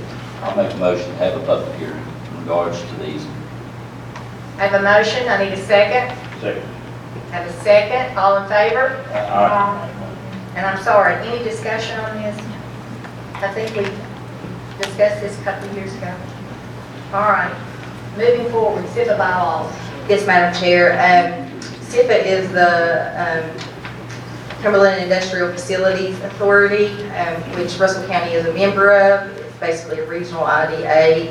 And so recently, SIPA did take in Dickinson County as a member, and so we had to, the SIPA board did have to amend their bylaws to change, to allow for Dickinson County to be in and change how voting and how the chairperson and the vice chair would be appointed. So that has been done. The SIPA board has approved this, but the Russell County Board of Supervisors, as a member of SIPA, does have to individually approve their bylaws. I'll make that motion. Second. Okay, well, we have a motion and a second. Any discussion on this? Okay. All in favor? Any opposed? Motion carries. Thank you. County Administrator, Mr. Brady, do you have something? Yes, ma'am. I think, since all these people have been waiting around here, maybe we ought to, even though Carl's not here tonight, he's sick, maybe we ought to just go ahead and vote on this. Absolutely.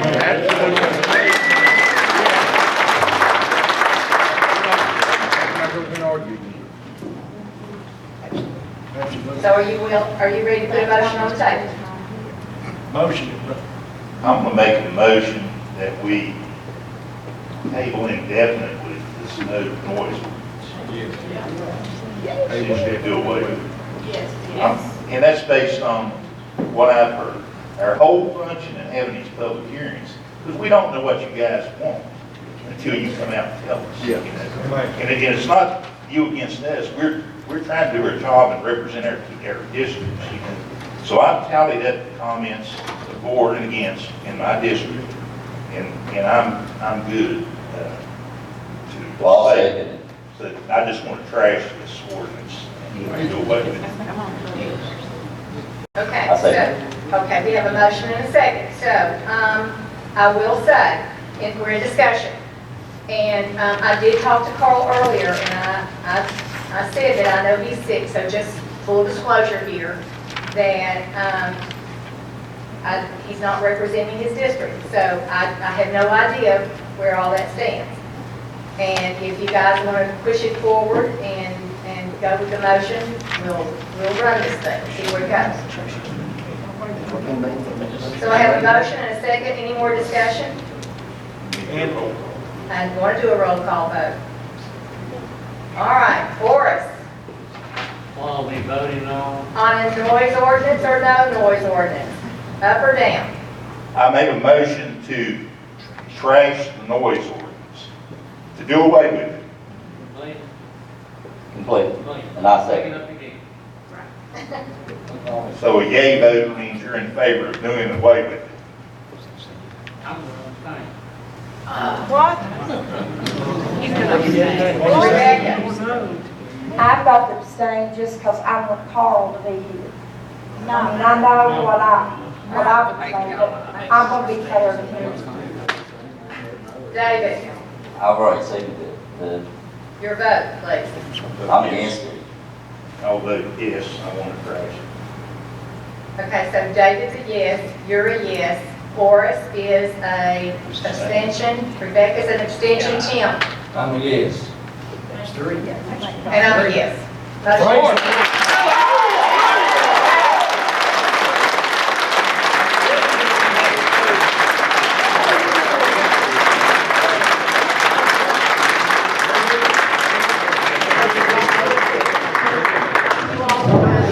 is one thing, this is the way government works. I wish you guys would come out to every meeting. You know, we wouldn't have to go through this. The way this thing started, we had people coming and they had problems. We were trying to address those problems. But it just kind of mushroomed down into a bigger issue. So get involved, be involved.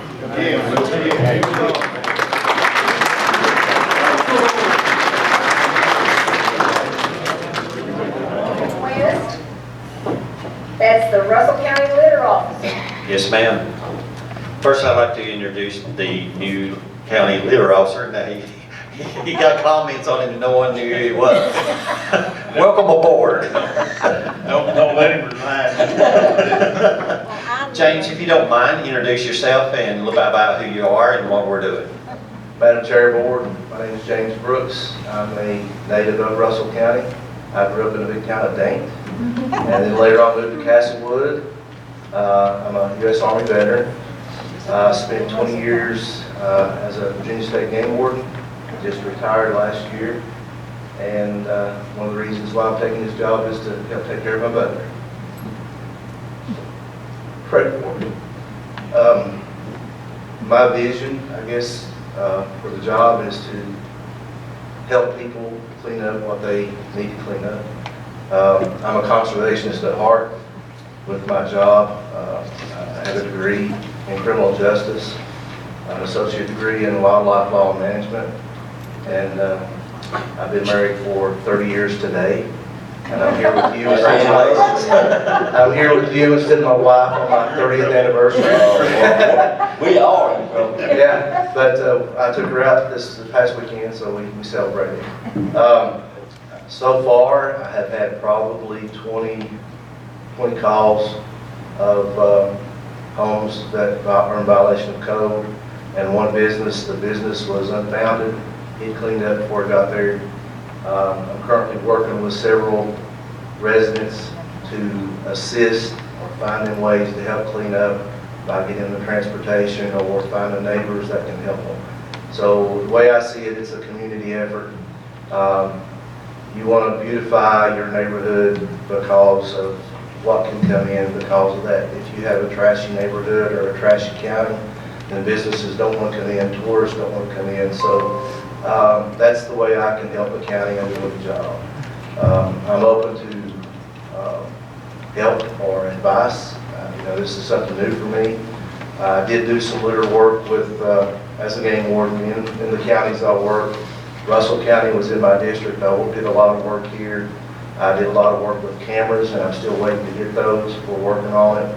I'm working on getting my uniforms, and I'm in a borrowed vehicle as we speak, but that is being handled, and my computer is coming. So when all that gets here, I'll be set up and ready to do better or be more equipped to do my job better. Do you have any questions for me? I guess the only question, thanks for coming aboard, you're welcome aboard. We will be mentioning prior. I just wanted to, when I was on the Waste Management Authority, I know we talked about surveillance and cameras. I know you just mentioned cameras. I was addressed by a gentleman that lives here in the town of Lebanon. When I first came in the door, they said, you need to put up cameras. You need to try to catch these people when they act. Right. And so I'm glad you mentioned that. And I think any assistance that, I'm sure Tim, and well, Carl's not here, I can't speak for Carl, but Tim and them knows that the Waste Management Authority, the 3-county operation, have been great to work, along the lines. I know Missy and her group is wonderful, and what they do and what they're able to contribute to the county. So I think you got a good team. Good. Anybody else? Like I say, I done got a good report on you doing your job. Well, Thursday of last week, I believe I got. if you know anything about me at all, you know I'll do my job. That's something I don't shy away from. So, I was a deputy here in the county back in 92, 93, 94. Worked under Tree Fields, and at the time, bless Tree's heart, but Tree was tighter than a banjo string. And when it come to raises, Tree just didn't want to give you a raise, so I had to kind of bounce around to up my pay. My dream job was always a game warden. I lived my dream, and I've fulfilled, a lot of things a lot of people didn't do. So, but I'll do my job, and I'll help people do it, and I'll try to do it in the right way, respectful way. And if I have no other option, then I'll go to a summons and go to court. But I think we can work things out with that without doing that, and that's what I hope to do. That is such our intent when we tried to move forward with a new ordinance, and that this has been the intent the whole time of this board, is to make Russell County better and help our citizens to be better. Sometimes it was hard because of the aged, and I know that you're going to recognize that as you go along, because I can see your heart. And thank you so much for this. I appreciate it. Any more comments or questions I from the think you board? should go home and try to make it with your wife. Yeah, we appreciate you. You can blame all of us. Okay. Blame us. We get it in. Thank you, James. Thank you, James. And also, on another note, just to make sure, as James had mentioned, he has extensive experience. One of the things that, like Mr. Christian pointed out, I've had people coming in offering to clean up that I have not had in 3 years. He is on that hard list hard. And the second thing is, and he's not even in uniform, because I got a little concerned with him going out in just civvies, as we call them. And I said, make sure you got this. But the point is, by next week, we hope to have his uniforms in place, and I'll have a point of contact for y'all when y'all have a situation to be able to address it quickly. He really moves on these issues quick. So. Very good. Next is request. Thank you, Madam Chair. First on there is, of course, again, we're back to money as the big topic anymore. This is a resolution for the CDBG grant resolution for the Dayton Regional Sewer Line Extension. It says, whereas Russell County has been obligated, contingent on certain conditions, a $2.5 million of the Community Development Grant Program for the Dayton Sewer Line Extension Project. This is a request by the Cumberland Plateau Planning District. I need a motion to accept the movement forward on this resolution for appropriation of $2.5 million. So moved. that motion. Oh, go ahead. Oh, we got a bunch. Okay, I'll take all of your motions, and Second. I need to say thank you, Mr. Eaton. Okay, have a motion and a second. Any discussion on the Dayton to St. Paul sewer system? All in favor? Any opposed? Any abstentions? Thank you very much. Motion carries. Next on the county administrator request is, of course, on the last agenda, we have interviewed for our accounts payable position. Mrs. Karen Davis, she retired. So we have interviewed our potential candidates, and Rebecca Campbell will be replacing Ms. Davis. So I need a motion for approval for Rebecca Campbell for the accounts payable position. So moved. Thank you, Mr. Eaton. I need a second. Second. Got a second, Mr. Breeding. Any discussion? I'll call for the motion. All in favor? Any opposed? Okay. Any abstentions? Motion carries. Thank you, Madam Chair. Next on the county administrator request, as we gain one, we lose one. The building inspector has given notice for resignation effective September the 1st. I mean, I said resignation, and sorry, apologize. Resignation of September the 1st. This is, of course, this will be advertised and be interviewed for. This is the positions that we're going to have to do dual at the time because of all of our projects. We got the courthouse project, we got pure salmon project, we got the regular county issues. So we need to move forward to be able to do a turnover and do a dual. So I need approval to advertise for the Russell County building official position. Have a motion, need a second? I'll second it. Got a second? Yeah, I have. Discussion? One thing, Yes, sir. Lonzo. Yes, sir. I think in our best interest, where Mickey's done a great job, he's been heavily involved in these projects. If there's some way we could work something out with him on a contractual basis until you get this person hired and trained. And also, actually, you need somebody to train him. Would Mickey be that person that would be suitable to try to work with him and introduce him to all these projects we got going? Absolutely. This is what I'm proposing. If we advertise now in April, we are going to hire in May. That way, he can work side by side till September with him. So, Will that be 4 months? yes, 4 months of Can side I by do it side. in 4 months? Yes, sir. Okay. If he's, the amount of candidates that we've got here, that we should not have a problem. If it does, then I'll approach the board for a request. Yeah, like an extension to keep him a little bit longer on. Yes, sir. To finalize some of the project. Okay, have a motion and a second. All in favor? Any opposed? Motion carries. As you're seeing in the board packet, it's that time of the year, we got to do mowing. And as y'all seen in the bids, this is for the Russell County Maintenance Department, which we do all our mowing in-house. We have no contractual contracts. Again, it's in-house work. I need a motion for approval for the mower, purchase of the mower. I'll make that motion. Morris, we've got a motion. I need a second. Second. Got a second. All in favor? I'm sorry, no discussion there. I apologize, Lord. Everything we need, apparently. Next on the county administrator request is a county vehicle surplus. These are the two vehicles that are sitting down here at the end of the parking lot. They can't be renovated or anything, so we're going to surplus them to get them out of the way and get them off our insurance because we're still incurring costs on them. I need a motion to surplus these two vehicles that was in the packets. Mr. Eaton gave us a motion. I need a second. Second. Mr. Breeding, all in favor? Any discussion? Hearing none, all in favor? Any opposed? The last thing on the county administrator request is a request from the Homeacre Little League. They are requesting their next year's allotment now, and again, it's up front so they can buy a mower. So they need, just like the other ones do, it will be in advance. There's not additional funding, this is only in advance. So this is a borrow forward Yes, for sir. next year's Yes, ma'am. allocation. Yes, ma'am. And they understand that? Yes, ma'am. All right. Are I they, need a motion. are they turning in their financials? Yes, sir. Okay. I'll make that motion. We have a motion from Ms. Dye. I need a second. I'll second. Mr. Eaton, any discussion further? All in favor? Any opposed?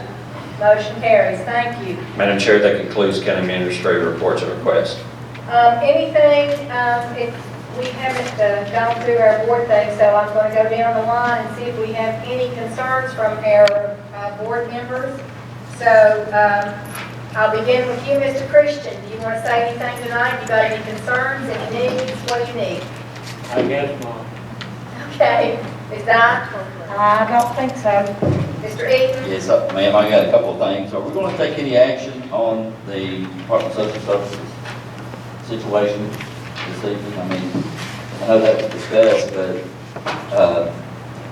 I did have a question about that too. Lonzo, did you say we had to have a public hearing on that? Yes, we do. Yeah. It's not a public hearing, you gotta give notice, you gotta give notice. You don't have to have a public hearing, but you have to advertise it because it's You have to board give for notice. 2 weeks. You have to do it.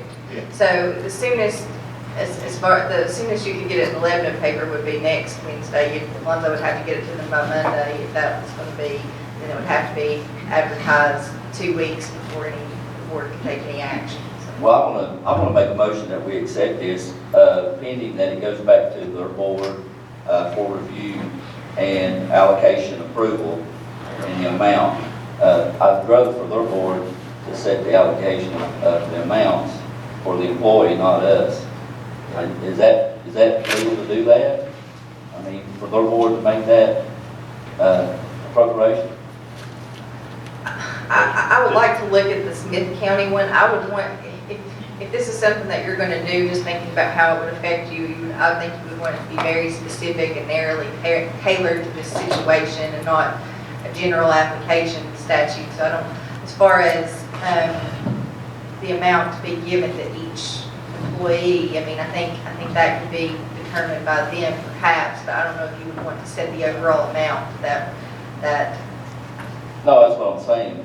I'm just looking at their board.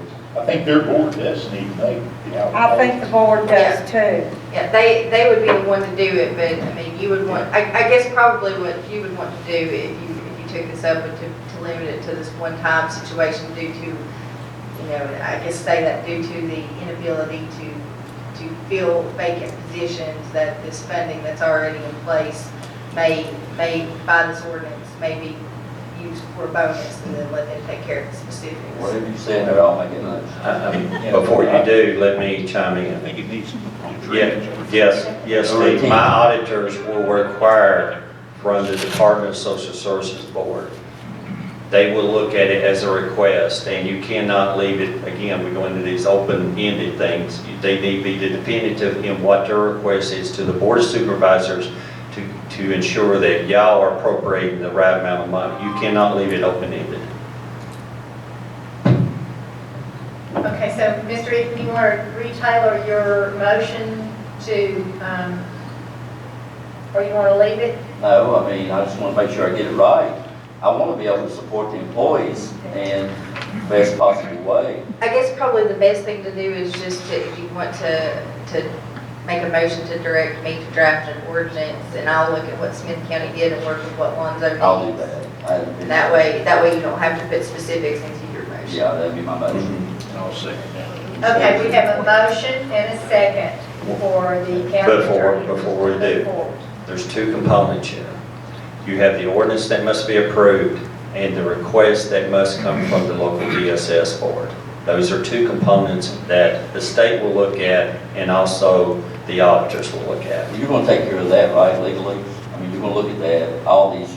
Yes, I mean, that's what I've been working with Lonzo, because a lot of times questions that seem like a legal question are really an auditor question, and so that's why I wanted him to get information on that side, and it may be, if what Lonzo's saying is right, I mean, I think the DSS board might have to call a special call meeting to, vote, and then we adopt what they're asking for. I would think that would be the fairest way to do it. So, I mean, it's going to be a little bit, that's going to take a little bit of time. It won't get in the paper next week if they have to call a special call meeting, because they don't meet until When's the deadline that they have?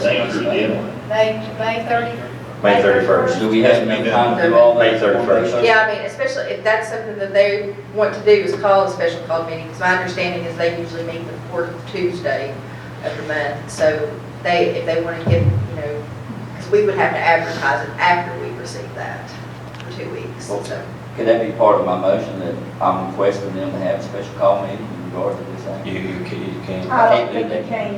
I just thought I'd throw it out there. Well, I mean, again, A they're request. asking, they're asking I'm not you, telling them. so I they know, don't I'm want to saying hold it's a special request. call meeting. There's not really a whole lot you can do. I'm not telling them to do it, I'm saying it's a request.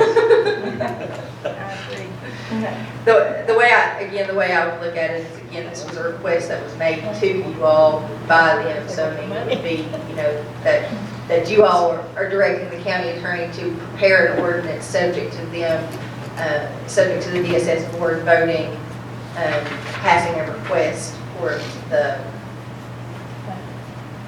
proposed bonus. Okay. Well, that's my motion. You get all that, manager? I did, but I'm not repeating it. So we have a motion, and Mr. Breeden gave us a second after David amended his. So all in favor? I'm going to abstain because I serve on that board and I'll wait till my board meets and let them do their thing. We have an extension. Any opposed? Hearing none, motion carries. I got one more thing, Madam Chair, if it's okay. We've been here quite a while, I know, and I'll hurry. I want to thank the board. When we, years ago, you know, we adopted the RACE program. I feel like it's been a great success. And now, as things have moved ahead, the college is in the process of doing a housing project. And I know with the G5 that was adopted by the state, cut it about in half, I guess, or I'm going to guess around half as far as our contribution. Well, I'd like to leave that money in the budget to be able to assist with this Russell County house. I'd like for them to call it Russell County house. What I would like to do is promote this house for foster kids that age out of foster care from Russell County. One of the true needs that I see that these foster children have is when they age out is education, and job, and housing. One of the things that this board's always talked about is housing and more housing. But I met a young girl, I think Steve was there, that gave kind of like a brief testimony of what she had to go through being in foster families and then trying to find, when she aged out, she was homeless, basically. She had to find a house and they was able to get her an education, but she struggled to find a place to live. And this money that's already in there, it's not raising anything, it's not doing anything, it's just keeping the appropriated funding that we've got established and keep that up. Let this go toward the Russell County house based on providing housing for Russell County children that age out of foster care, have a place to live and continue their career and workforce and everything. But I would like to put that in the form of a motion to be able to. David, can I interject? I'm sorry. We need to talk with Patrick because if they're in foster care, when they get out, they are given this money. They will be provided a place to live. It's paid. And in the state of Virginia, they can have a 4-year education. Foster care does pay for that in the state of Virginia. So. How much money do they get for housing? Whatever they need, whatever their. For how long? Till they finish their degree. Till a 4-year degree. Yeah, till they get their degree. Well, this also would be set aside for kids in Russell County to have a place to live, but I felt urgent about, you know, being able to have a housing, even if it pays. I mean, that would be some substantial funding that would come to the college to help provide maybe additional scholarships or something like that for other kids. I don't know how all that would work, but I do know there's a need for the Russell County house for us to be able to contribute money to this to keep it sustainable, and I think Russell County will take the lead on it. I really do. Second motion. Well, we probably need to have some discussion on that. So we have our two budget folks here, Mr. Christian and Ms. Di. And so let me clarify something here. So you want to take what we contribute to the RACE program, which is we give how much? 75,000 to that?